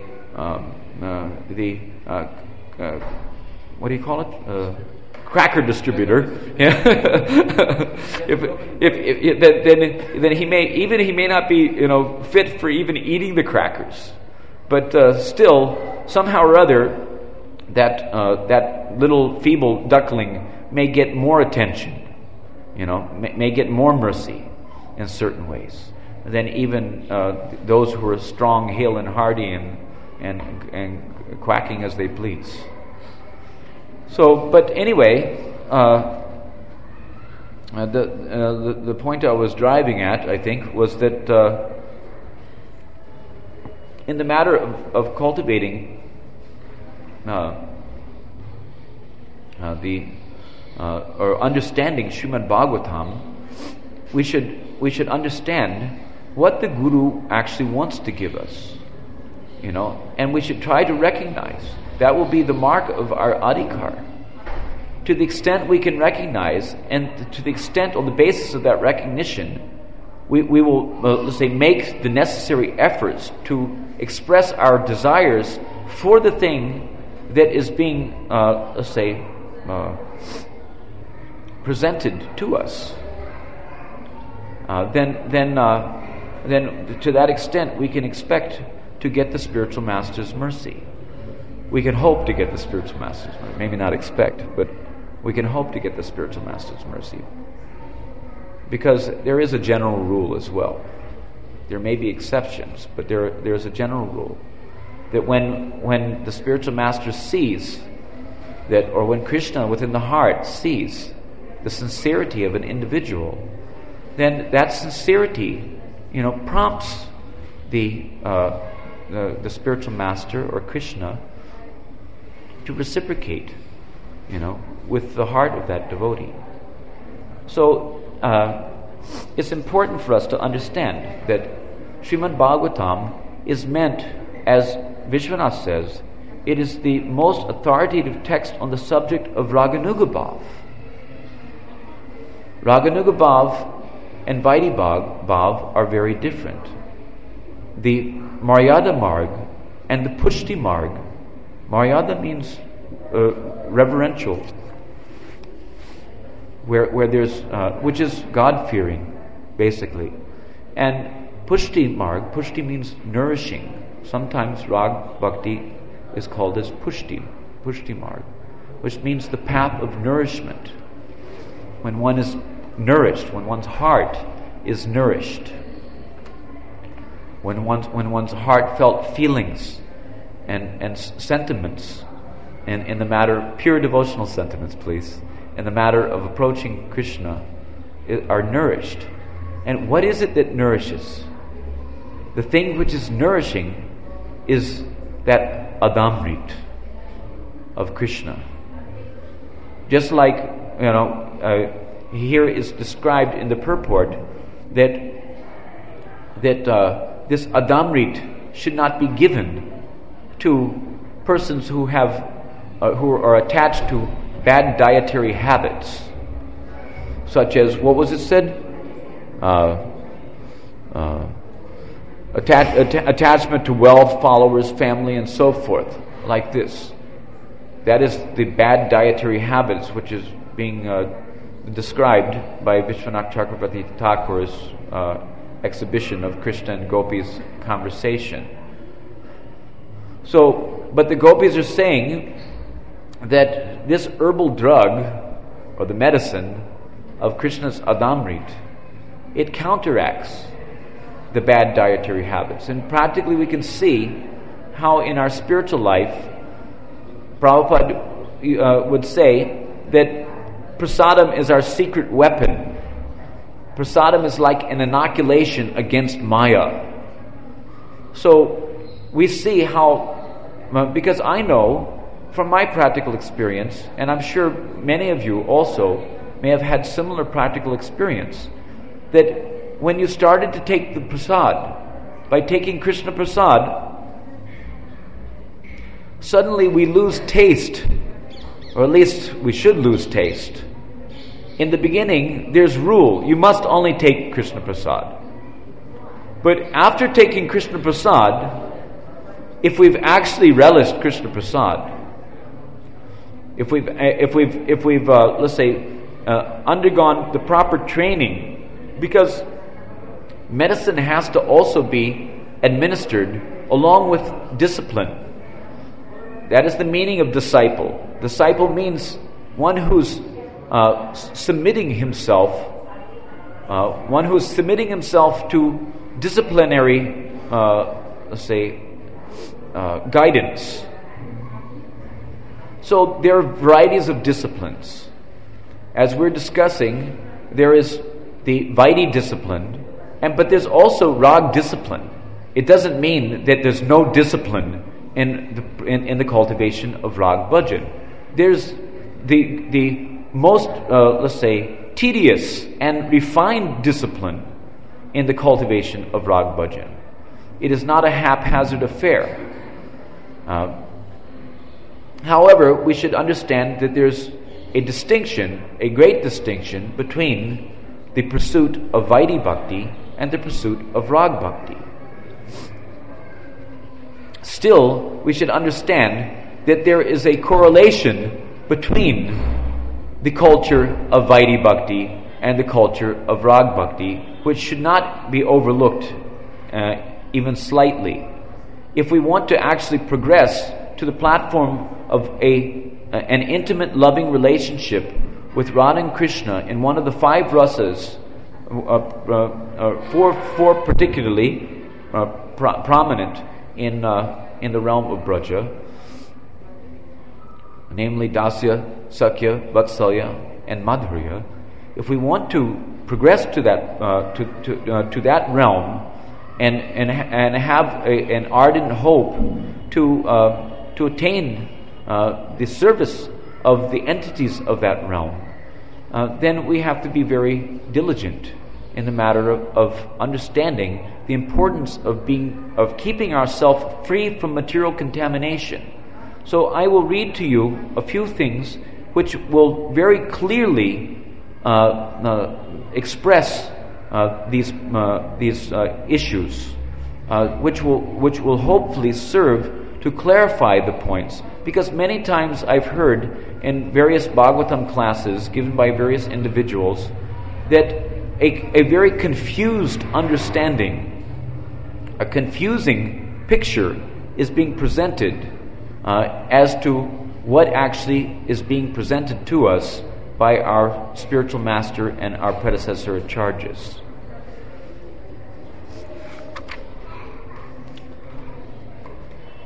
we must note, this is Vishwanath furthermore making a point. I'll read this first and then we'll digress to a discussion on this point from Bhaktivinoda Thakur's Shikshamrita, Sri Chaitanya Shikshamrita.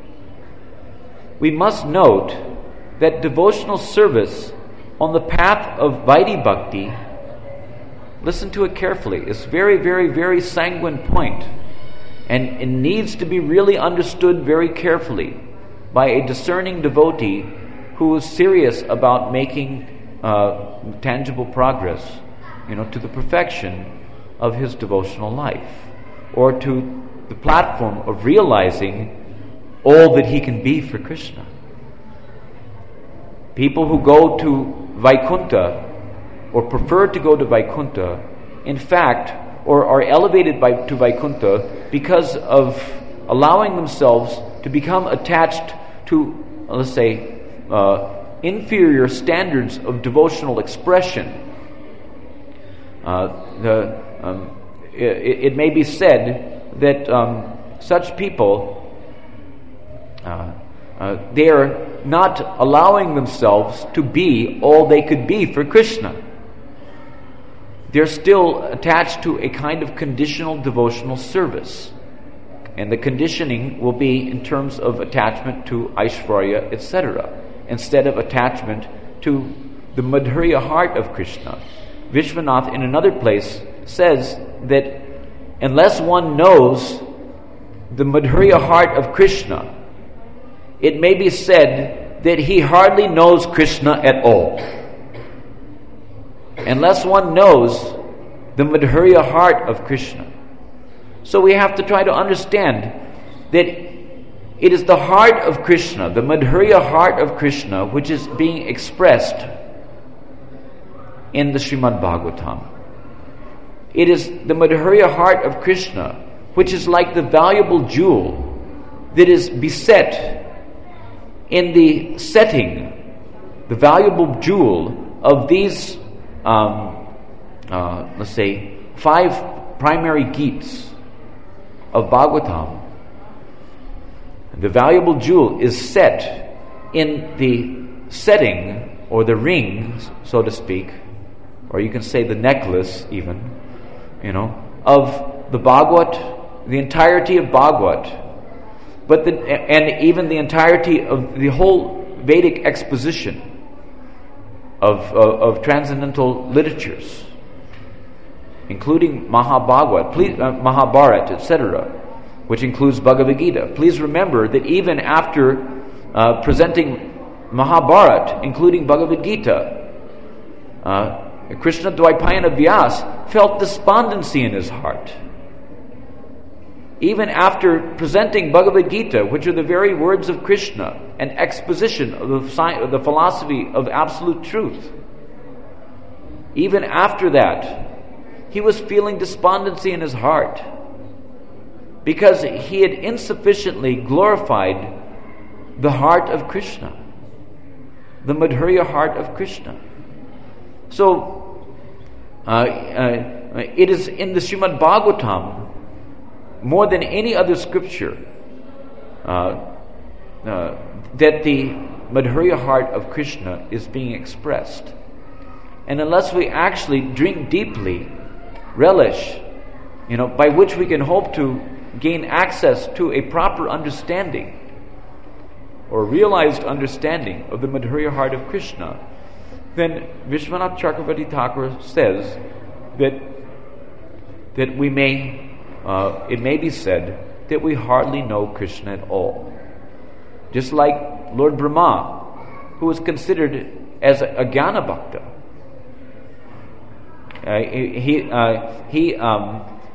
He says that some people say they know everything about Krishna, but as far as I'm concerned, I hardly know anything. I have to say what I have to say about Krishna. I can say I know virtually nothing at all about Krishna. So, but by the mercy of our acharyas, who are coming in line from Sri Chaitanya Mahaprabhu, because Sri Chaitanya Mahaprabhu came to give us something very special. As it's described, that, what is it? It's mentioned, I have a nice, I'll just read this quickly. In unalloyed love of Godhead, this is what Chaitanya Mahaprabhu came to give us.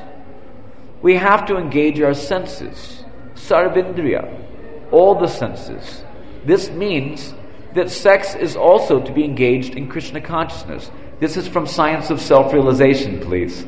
So it's not such a highly esoteric book that nobody in the world is supposed to, have access to this information. We distributed them by the thousands.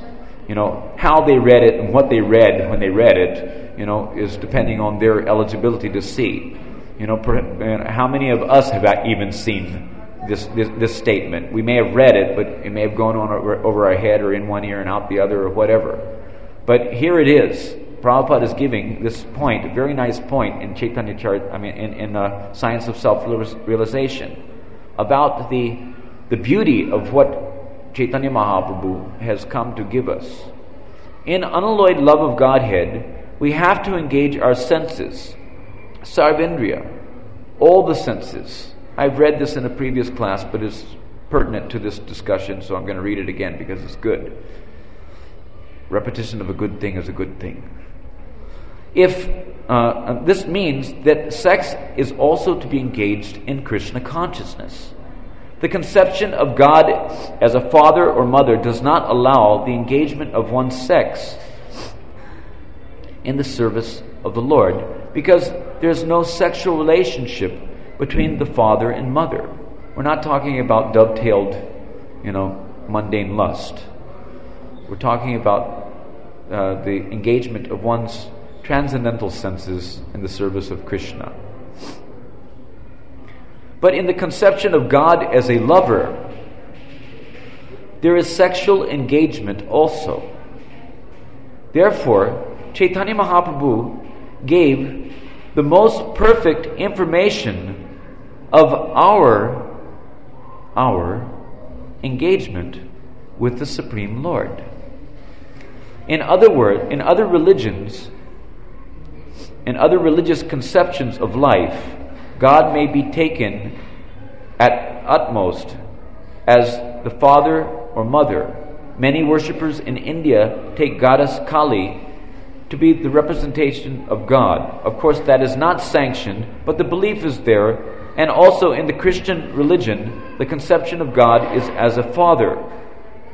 But Chaitanya Mahaprabhu informs us that one can even have sexual engagement with the Lord. This information is Chaitanya Mahaprabhu's unique contribution. This information is Chaitanya Mahaprabhu's unique contribution. In this material world, sexual engagement is considered to be the highest engagement, the greatest pleasure, although it exists only in a perverted form.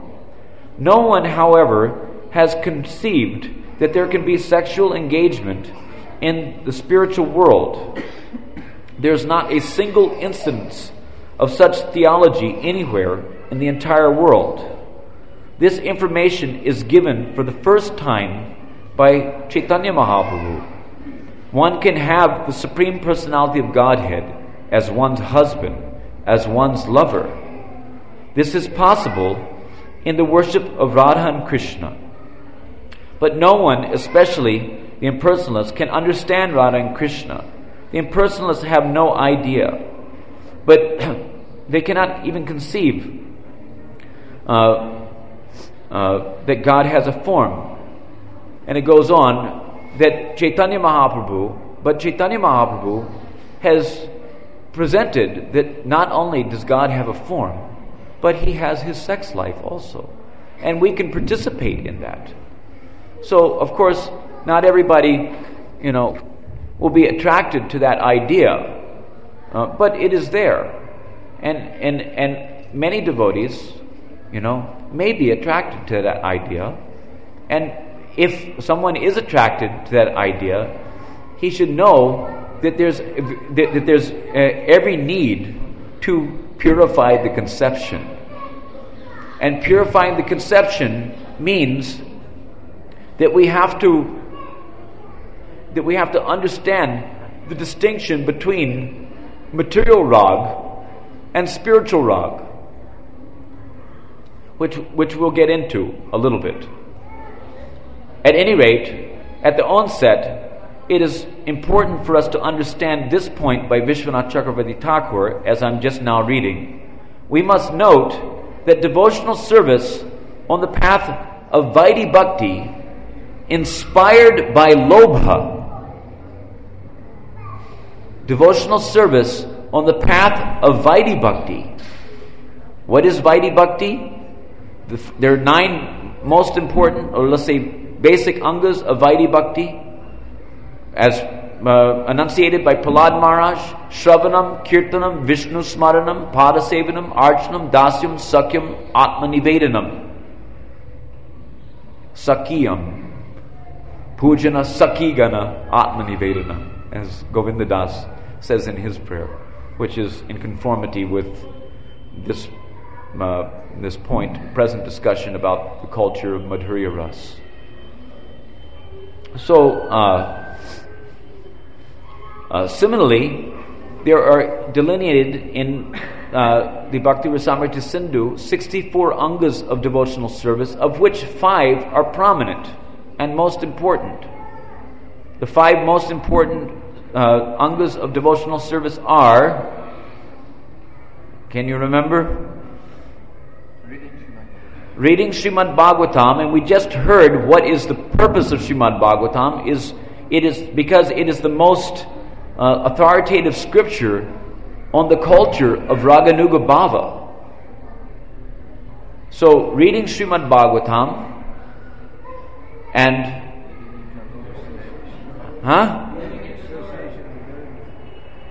okay, I'm getting several answers at once.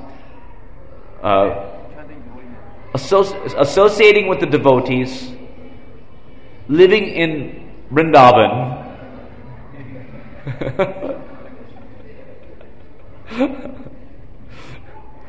and also worshipping the deities with faith.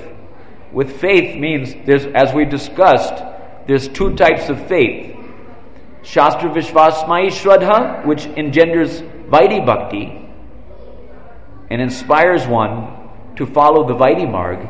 And then there's Lobhamoy Shraddha, which is Shraddha which is imbued with a greed to attain something wonderful which has been seen in the pages of the Bhagavatam in the matter of the Brajbasis' loving transactions with Krishna.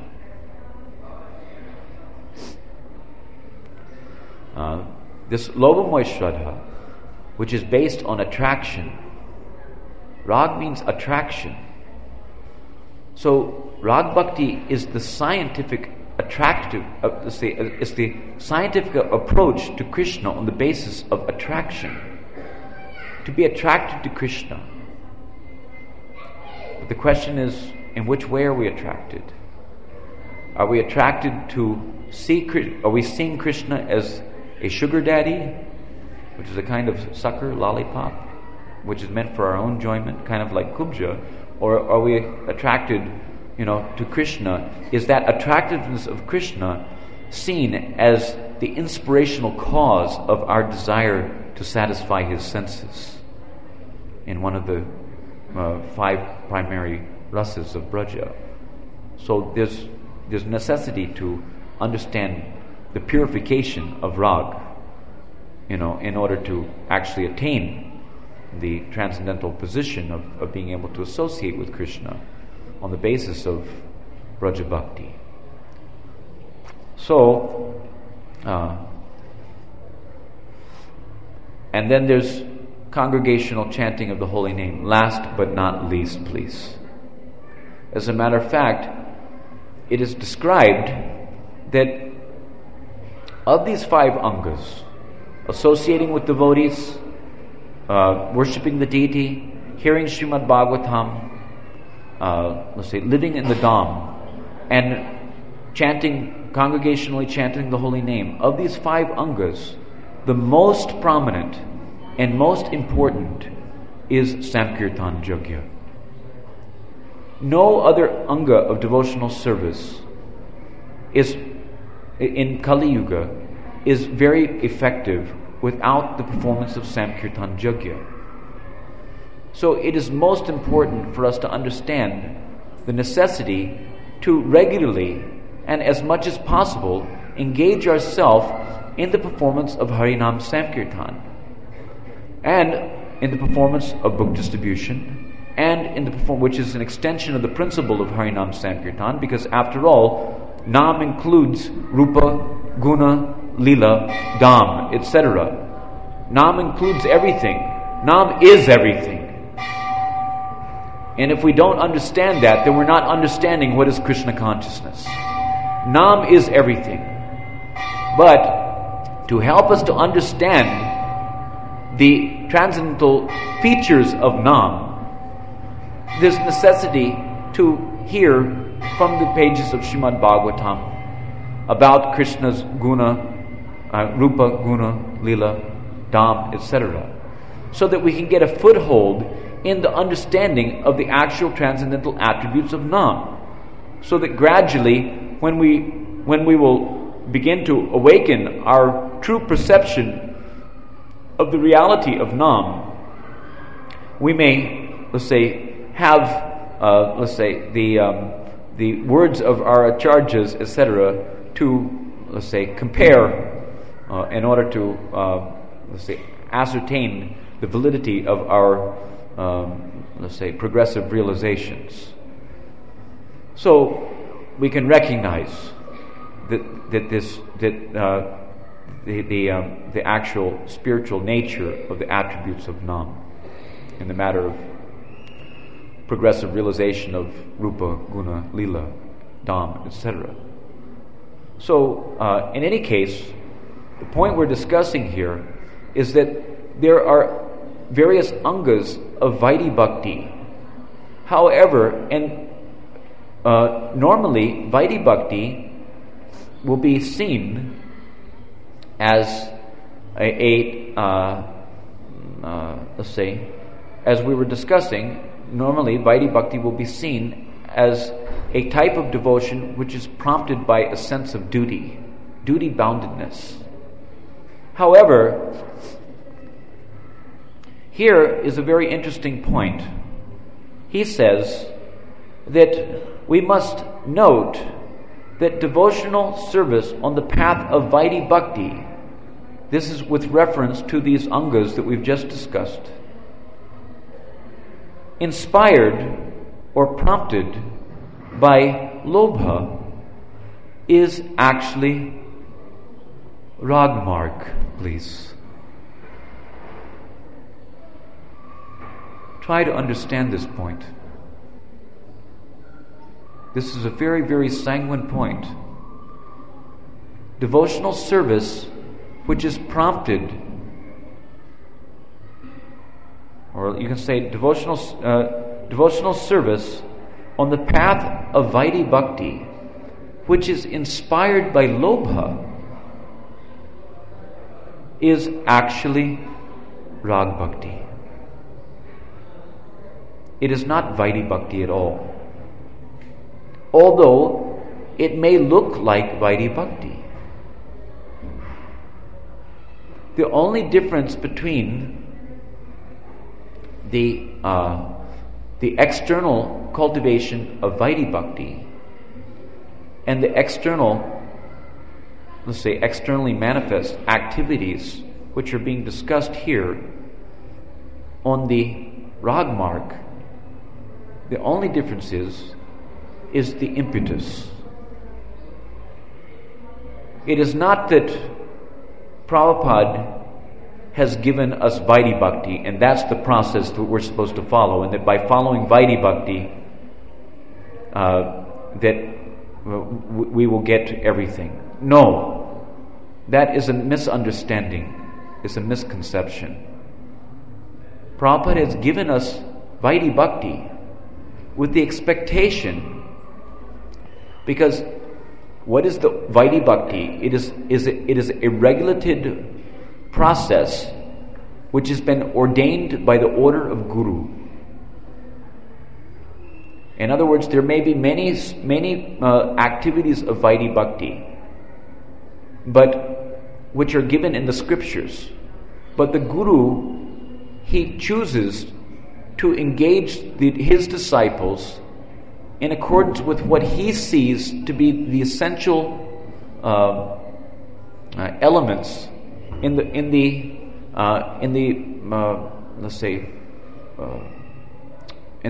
progress of a disciple's spiritual life to the goal which he hopes to impress upon the disciple.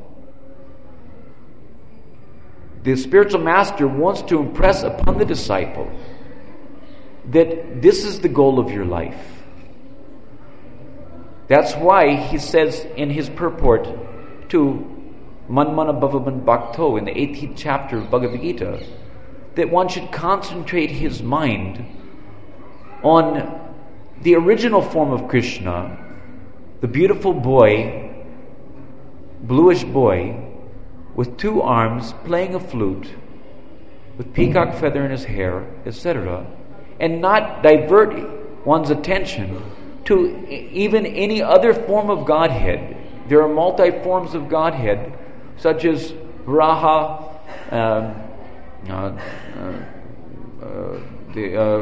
Korma, Narayan, Nrsimha, etc. All these different other forms of Godhead are there, no doubt. But Prabhupada, he's instructing that one should not divert his attention, but rather should focus attention on the original Swayam Rup Krishna. And it should be noted that the original form of Krishna is the Krishna of Braja. Because Braja is the origin of all other realms. The original form of Krishna is Swayam Rup Krishna. Swayam Rup. Swayam means original. So when Prabhupada says original form in that purport, he's referring to original form means Swayam Rup Krishna. So he wants us to associate our consciousness in Krishna consciousness, but which Krishna? The Swayam Rup Krishna, which is Brajendanandan Krishna. So his intention is to direct us to the realm of Braja, which he himself described as being his own home. If we want to live with Srila Prabhupada, if we want to go back home, back to Godhead, and be with our spiritual master, we should understand where they live. They live in the realm of Braja. They live in the topmost realm. And they've come, as Mahaprabhu has come, as representatives of Mahaprabhu, to propagate that type of bhakti which will help us to progress to the realization of our eternal relationship with Krishna in that topmost realm only. If anyone misses the point, then according to his predilection, he may get anything. And we don't deny, if someone becomes ardently attached to the worship of Lakshmi Narayan or Sita Ram, it is not our business to disturb anyone. We don't want to disturb anyone. But at the same time, we want to point out, as Krishnadas Kaviraj points out in Chaitanya Charitamrita, that one should be very careful not to allow himself to become attached to the opulence of Lakshmi Narayan Puja, because it will prove to be a stumbling block on the progressive path of realization of the Braja Bhavas, or Braja Bhakti. Krishnadas Kaviraj says that one should be very careful not to allow himself to become attached. So, when we will analyze what is book distribution, now the Christmas marathon is going on, or the Prabhupada marathon, or whatever you want, December marathon they're calling it these days, is going on all over the world. And Prabhupada was very, very keen on doubling and redoubling book distribution.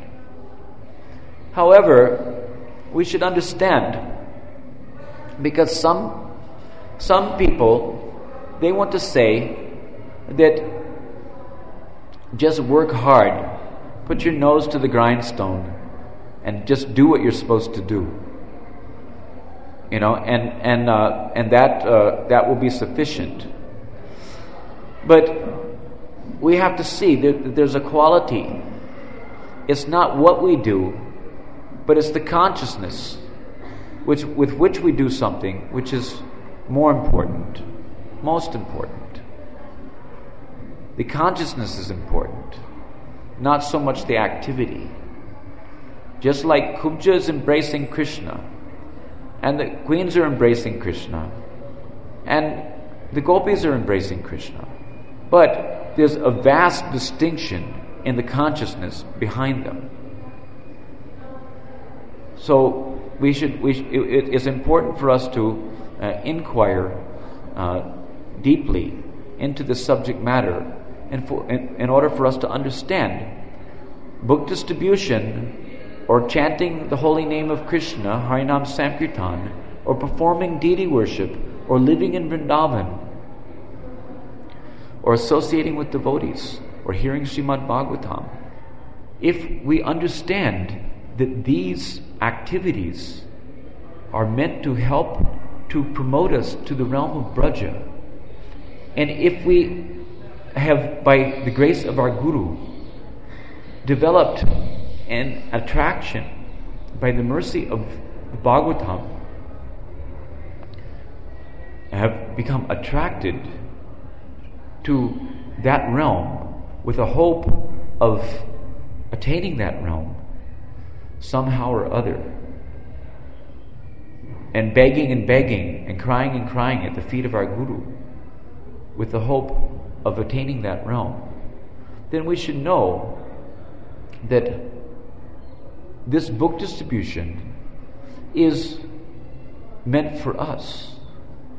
Because if it is done in the mood of following in the footsteps of the gopis, cultivating the bhav of the gopis, who are experiencing 10 million times the happiness of their own meeting with Krishna by making arrangements for others to come forward to have a chance to meet with Krishna, then that book distribution is not Vaidhi Bhakti. That book distribution is Rag Bhakti. If we're chanting the holy name just because our Guru told us that we must do so, follow my order, go out on the street and chant, if we don't even do that, then where do we stand? But if we do that, if we follow the orders, of course the Guru gives different orders to different devotees. But by following the order of the Guru, if we simply follow on the basis of the fact that I've been ordered to do so, therefore I'm duty bound to do so, then chanting the holy name, or distributing the book, or worshipping the deity, or living as a non-pretender in the Dham, etc., may be called as Vaidhi Bhakti. But as soon as one understands that there is every reason, to engage in these activities because they facilitate our attainment of Rag Bhav, Raganuga Bhav, then that activity is no longer categorically seen to be as an anga of Vaidhi Bhakti, but it becomes a constituent of Rag Bhajan. This is extremely important for us to understand.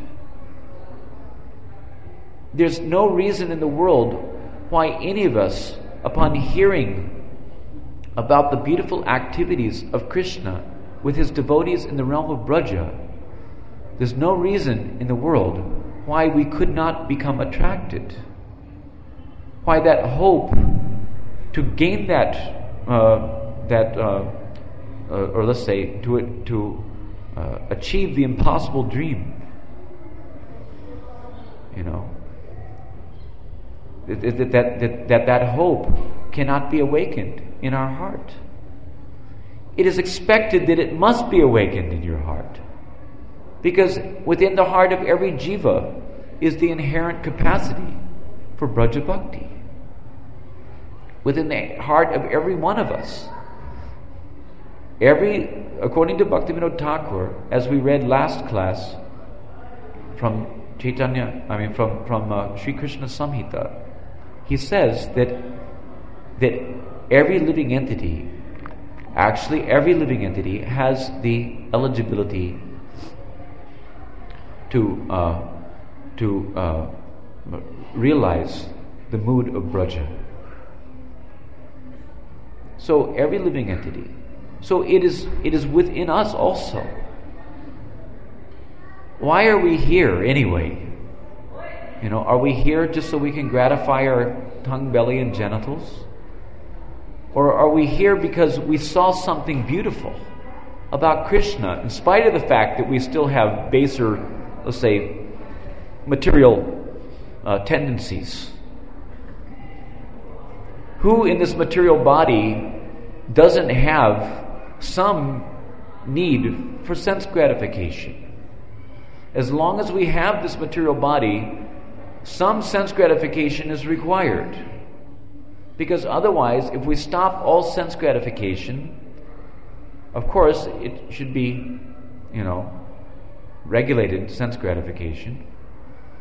But there's requirement. As long as we have this material body, if we stop all sense gratification, then the body will cease to function. It will cease to exist.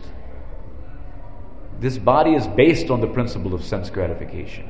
So as long as we have this body, sense gratificatory propensity will be there to some extent. But it doesn't mean that we shouldn't allow ourselves to be attracted to the other realm. As a matter of fact, it is that very attraction itself which is the cause of our giving up this material body and attainment of a spiritual body with which we can actually interact with that other realm. So we have to make progress in spite of ourselves. We should allow ourselves to be attracted by the beauty of Krishna and by the beauty of the proposition of pleasing Krishna's senses in a transcendental loving relationship. Like that. So anyway, I don't know what's going on out there. I guess they may be coming in.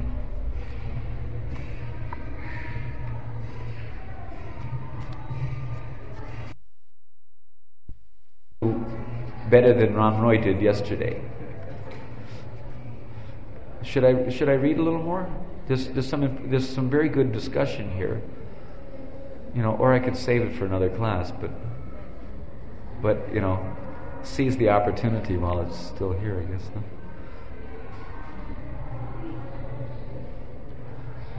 So, in Chaitanya Shikshamrita, this is a very good section here. In Chaitanya Shikshamrita, there's a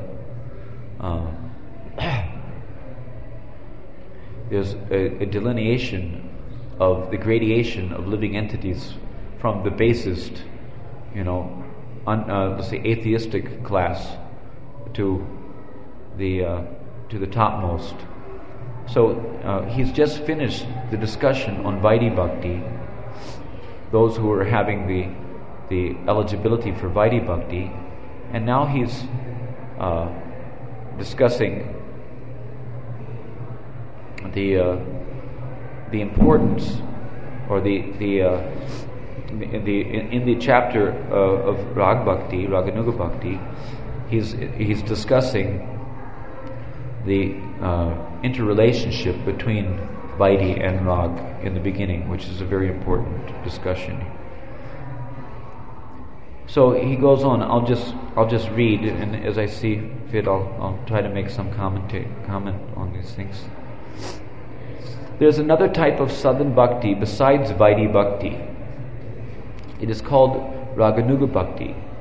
Previously, it was said that there are two ways of pleasing the Lord. by following the rules. There's two ways of pleasing the Lord: by following rules and by attraction. It is necessary to differentiate between these two.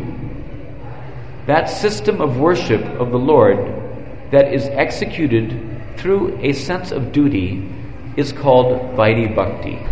We've basically already reiterated some of these points, but I'm going to let you hear it from the horse's mouth, so to speak.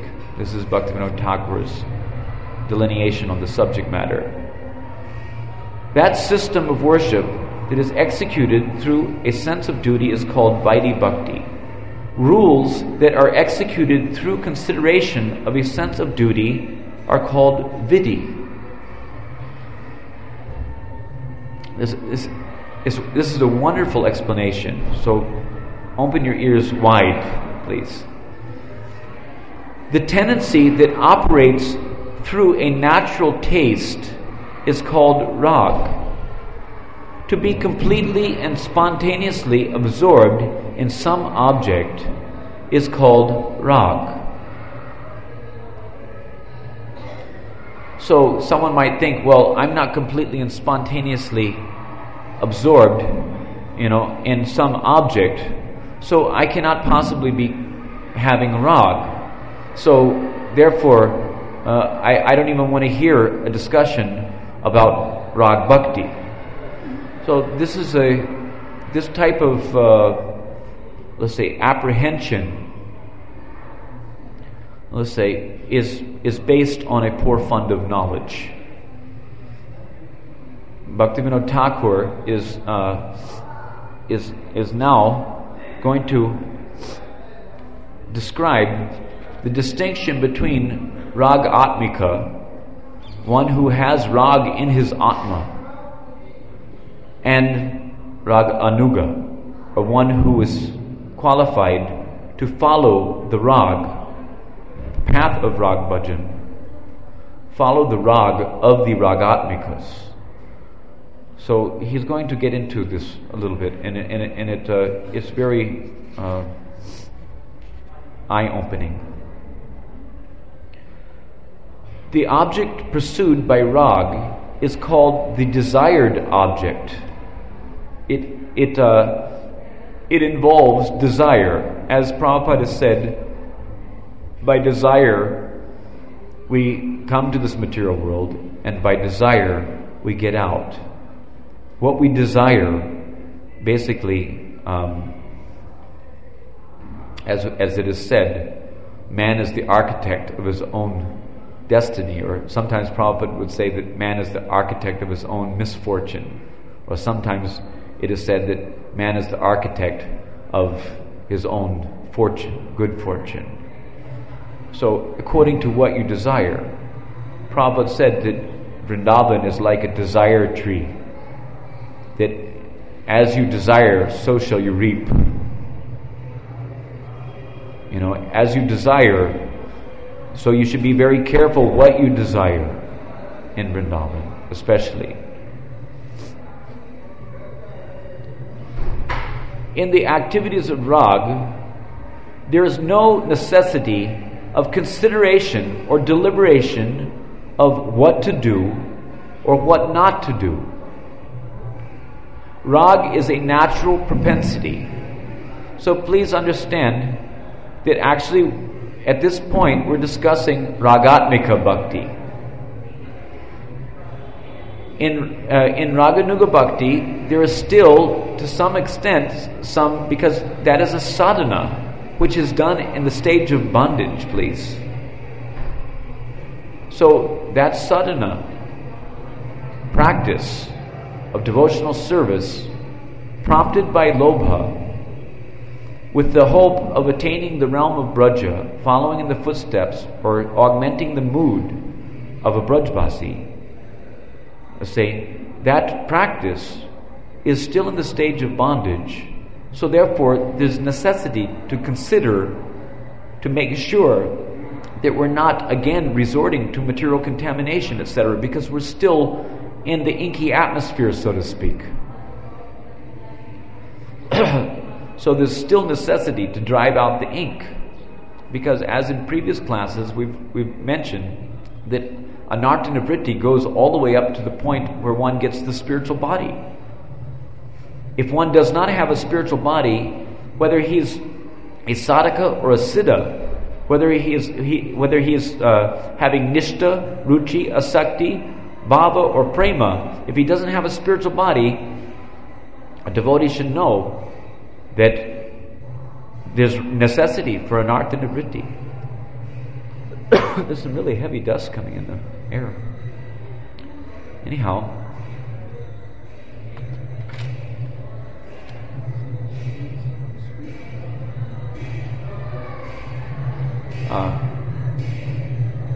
so he's saying that rag. Here we go. It might have to wait for another class. That rag, exhibited by the soul in a conditioned state, for the next class. Huh? Oh, they're stopping for us? Hare Krishna. Who are we having here? Some of our... Sham. Jai Krishna Balaram. Jai Nitai Gaur. Jai Bhakta Sangha Ki Jai. Hare Krishna.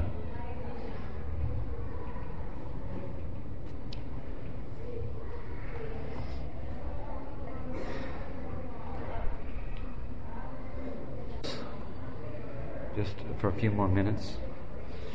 I know this is turning into a seminar again, but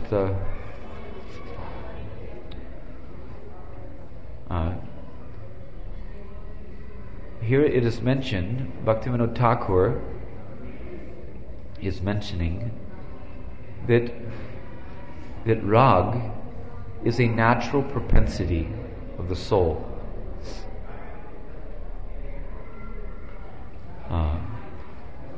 Rag exhibited by the soul in a conditioned state is a perversion due to false bodily identification. And the perverted rag accepts material things as its object.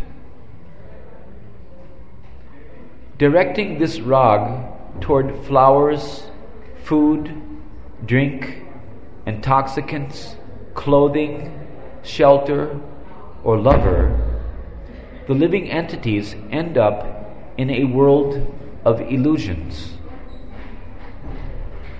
For this reason, the conditioned souls are situated far apart from rag directed to the Lord.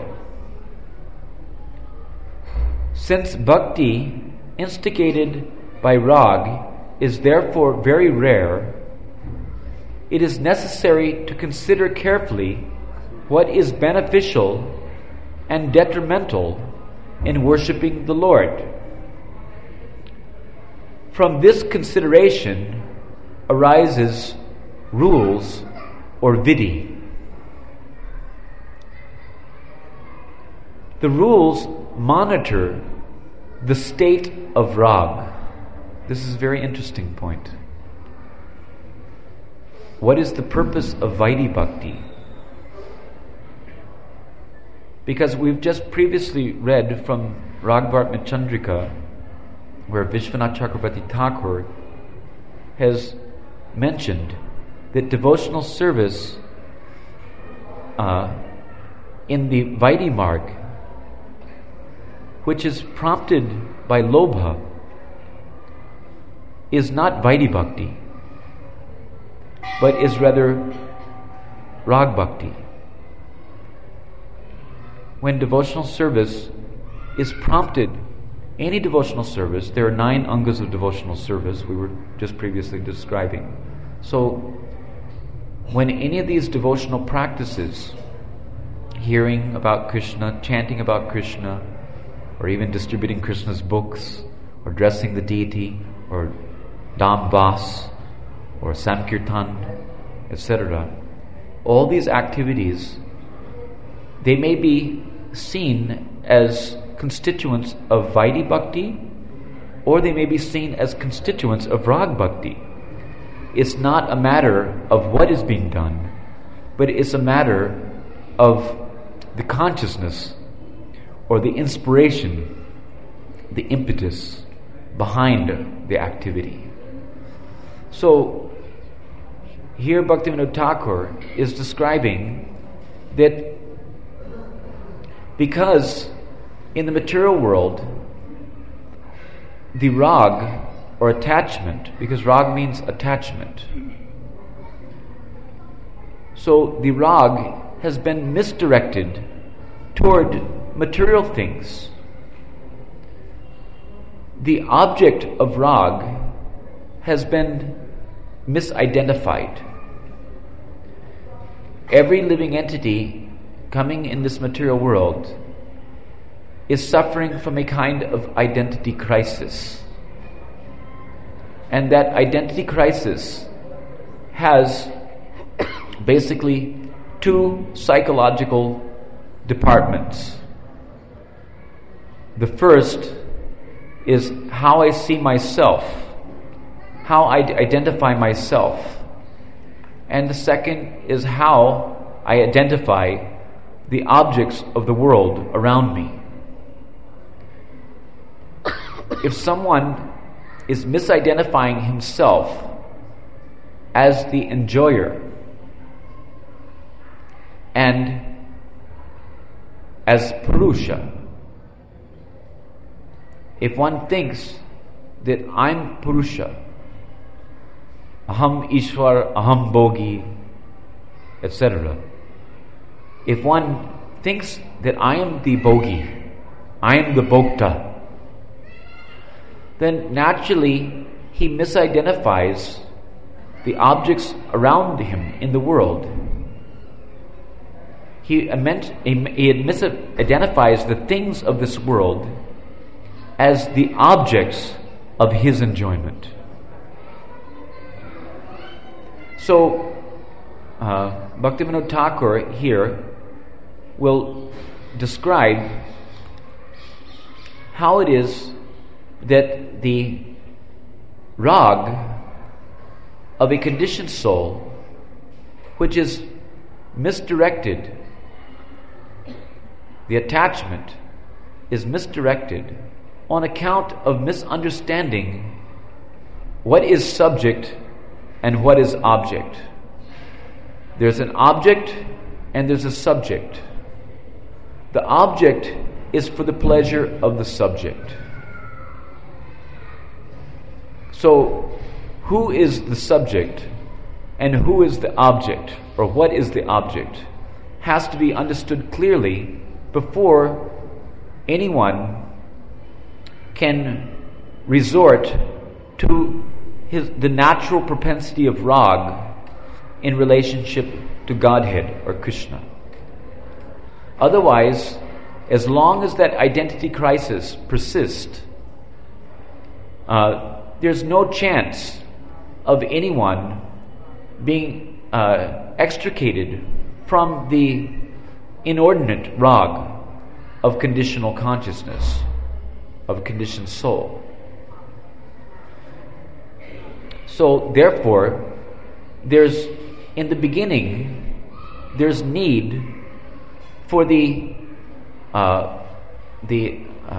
administration of Vaidhi Bhakti, or Vidhi, or rule. Rule by force.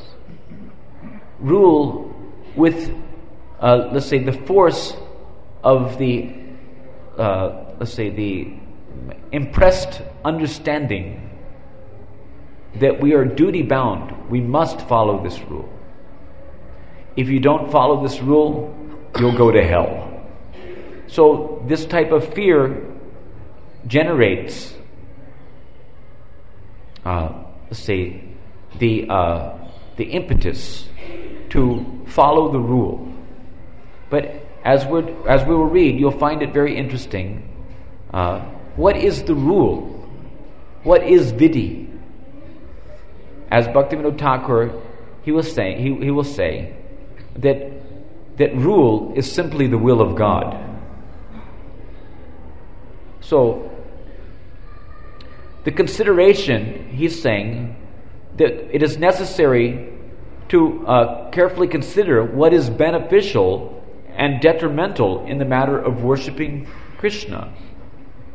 So, therefore, rule is there. So, the consideration of rule arises. Now, rule meaning the will of God. So, rule is always there, because the will of God is always there. It's a question of how we're dealing with the rule, how we're responding to that rule, how we're affected by the rule, how we're attached to the rule. The rules monitor the state of rag. Monitoring the state of rag. Either the state of rag has been degraded to a gross, selfish, materialistic state, or it has been elevated to a selfless, self-giving, spiritual state, which is freed from, as we were previously describing, the identity crisis of a conditioned soul. Rules are not an opposing party to rag. Listen to this very carefully. Rules are not an opposing party to rag. Rules may be called ritual, and rag may be called spontaneous attachment.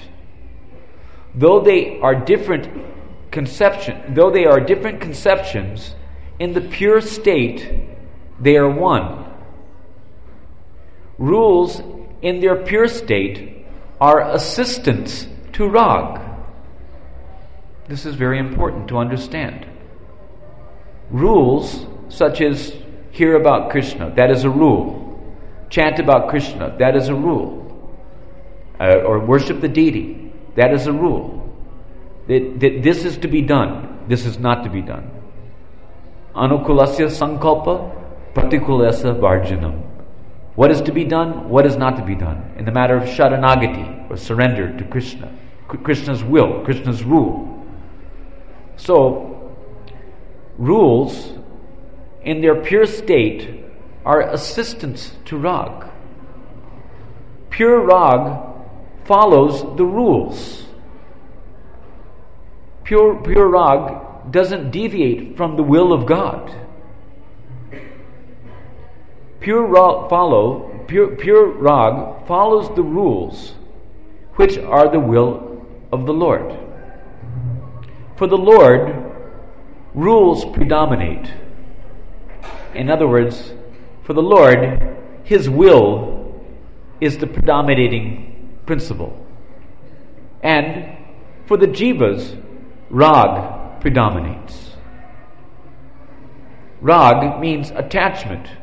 So it's a question of attaching ourselves to the rules of this Mahamayic realm, or attaching ourselves, which are also the rules of God. Rules of the Mahamayic realm means Janma, Mritya, Jara, Vyadi, etc. Adi-atmic, Adi-bautic, Adi-daivik klesha. All these are rules, that we're subjected to. We're forced by the rule or the will of God in this condition of life. Or, if we surrender to the superior will of God, to the direct will of God, because the material world is an indirect manifestation within the kingdom of God, indirect manifestation of Krishna's will. And material services are indirect services, etc. Whereas the direct services are to Krishna in the spiritual world, cultivating the natural propensity to attach oneself to the service of Krishna.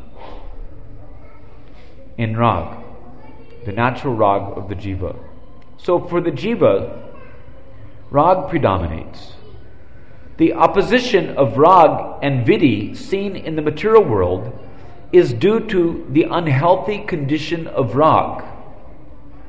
The unhealthy condition of rag means that you're instead, on the basis of the identity crisis, thinking oneself to be the enjoyer, you're attaching yourself to something which is seen to be as an object of your enjoyment in this material world. That is the unhealthy condition of rag. When rag recuperates, vidhi, having fulfilled its function, retreats. This is a very, very important understanding. Vidhi retreats because there's no need to impose the rule. But rather, when rag recuperates means that one's natural attachment to the direct services of Krishna becomes, let's say, predominant in the jiva, then there's no need for the rag or the vidhi, the rule, to be forcibly impressed upon that jiva, to help him to recover his original state of rag, his natural state of rag. Therefore, in the healthy state of rag,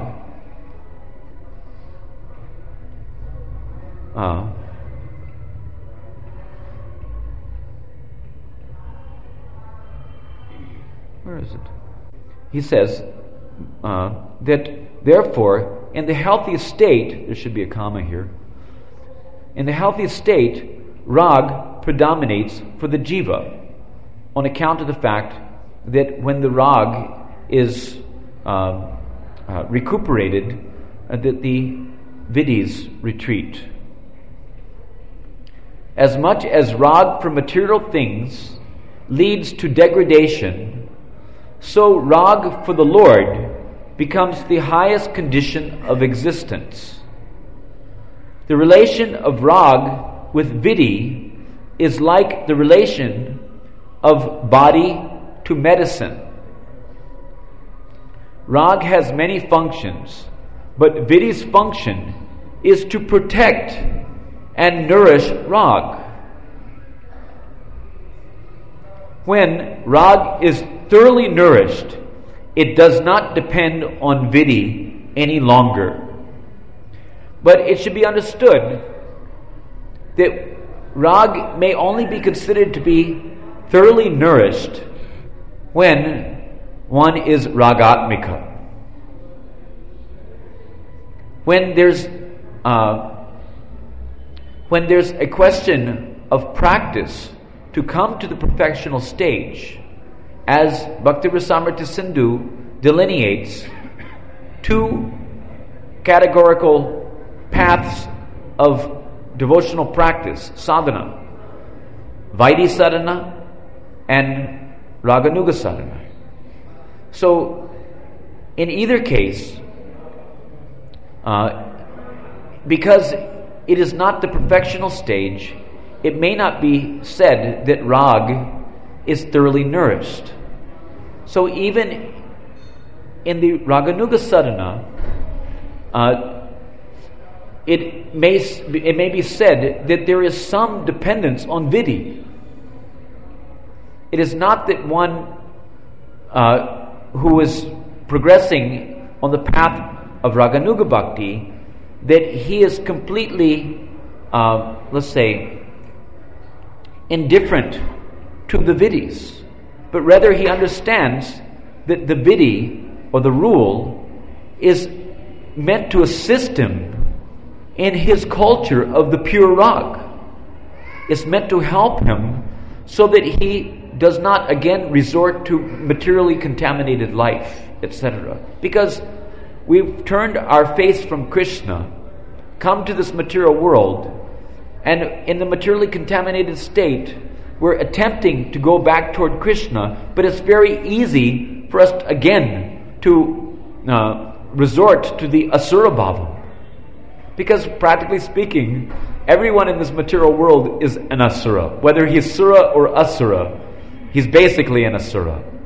Because he's come to this material world due to iccha dvesha. He's come to the material world on account of his desire and hate, envy toward Krishna, etc. So, whether he's supposedly good or bad in the material estimation of things, it may be understood that as long as we've not regained our eternal constitutional relationship with Krishna, although we may be thinking that we're devotees, but there's every chance for us to again revert to non-devotional mentality. So, in other words, aparadam. There's every chance of committing offenses and all these things. So, pure rag for the Lord takes shelter of only the pure soul, a soul who has been liberated from material contamination. That pure rag is called ragatmika bhakti. Only pure souls who participate in the Lord's pastimes are qualified for ragatmika bhakti. None except the inhabitants of Braja are qualified for ragatmika bhakti. When conditioned souls, by hearing the descriptions of the scriptures, primarily Srimad Bhagavatam, as we're discussing, Bhagavat is Ragmayi Shastra. It is meant to augment Raganuga Bhav, as described in Ragvartma Chandrika by Vishwanath Chakrabarti Thakur. So, Bhaktivinoda Thakur is saying here that when conditioned souls, by hearing the descriptions in the scriptures, develop a desire to follow after the inhabitants of Braja, who offer ragatmika bhakti to Krishna, the bhakti that results is called raganuga. The inspiration for this bhakti is greed, lobha, for its object, not rules or scriptural guidelines. Even for raganuga bhakti, the inspiration is lobha. Still, it should be understood that even though the inspiration is lobha, the rules serve to assist the fulfillment of the desire to have the object of that greed. The rules, by various methods, attempt to stimulate the nature of the soul. When greed becomes the impetus for those rules, it is no longer called Vaidhi Bhakti, but Raganuga Bhakti. When greed becomes the impetus for those rules, in other words, when greed becomes the impetus, in other words, if I know, because in Sripad Dhyan Chandra's Gaur Govinda Archan Smaran Padati, he mentions that what is the fruit of chanting the Hare Krishna Mahamantra? Hare Krishna, Krishna Krishna, Hare Hare, Hare Ram, Ram Ram, Hare Hare. What is the fruit of this Nam Bhajan?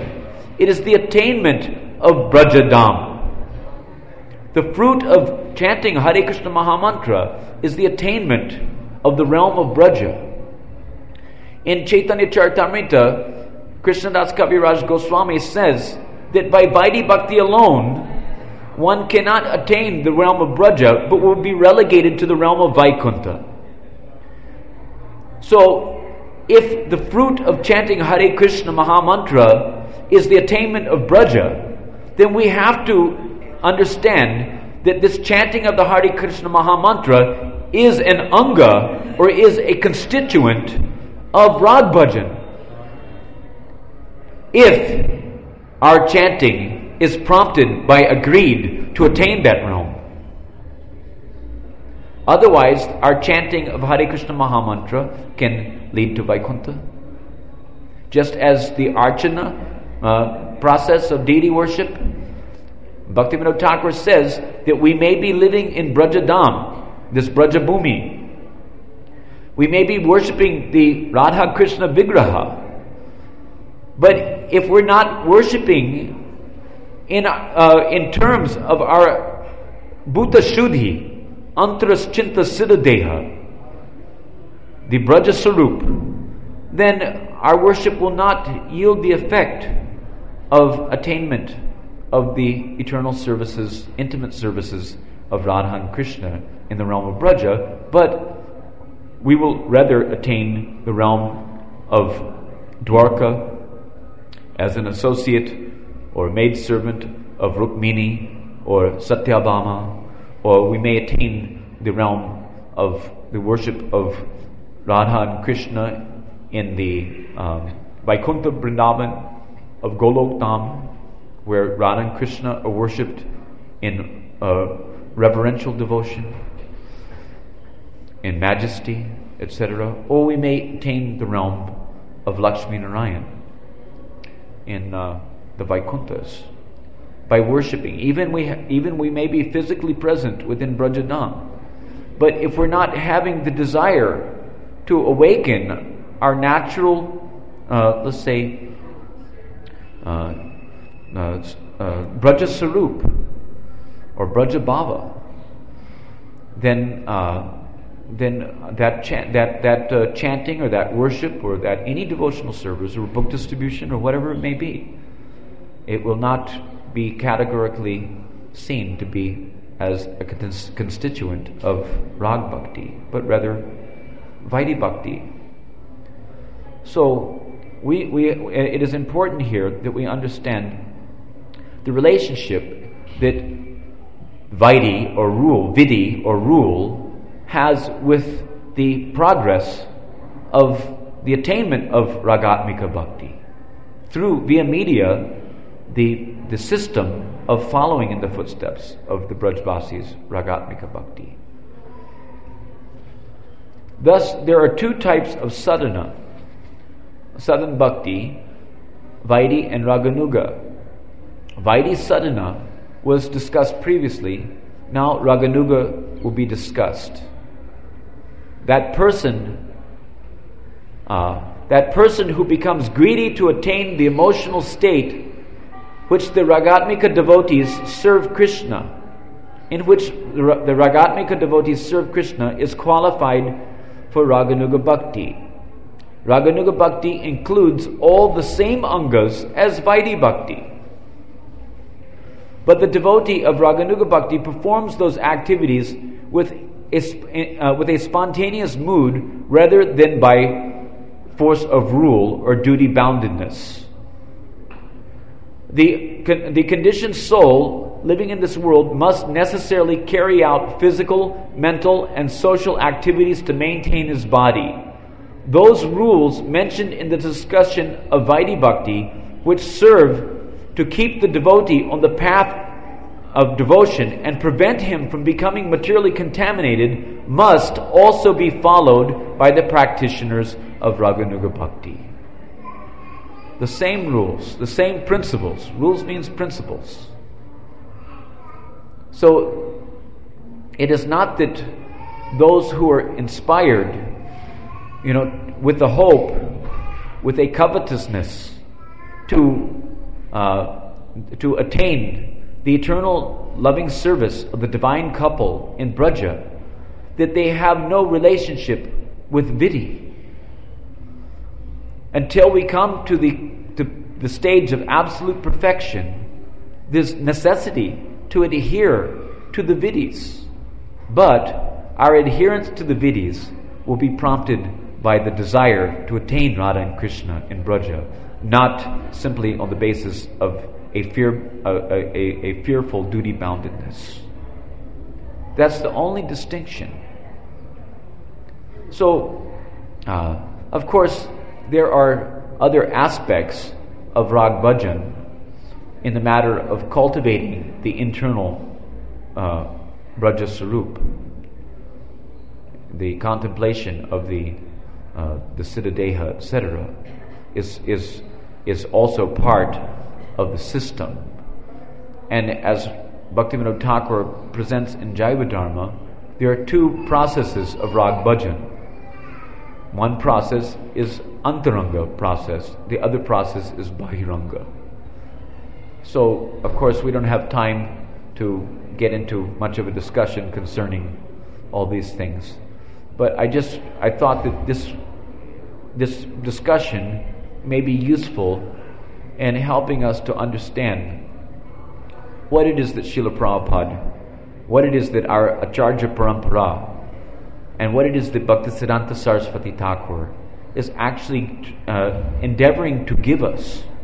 They're actually trying to awaken within us an attraction and a gradual development of an attachment to the realm of Braja, to the service, the prospects of serving eternally in intimate, loving relationship in one of the 5 primary rasas, Radha and Krishna, and the devotees, the Ragatmika Bhaktas of that realm. That's what they're actually trying to give us.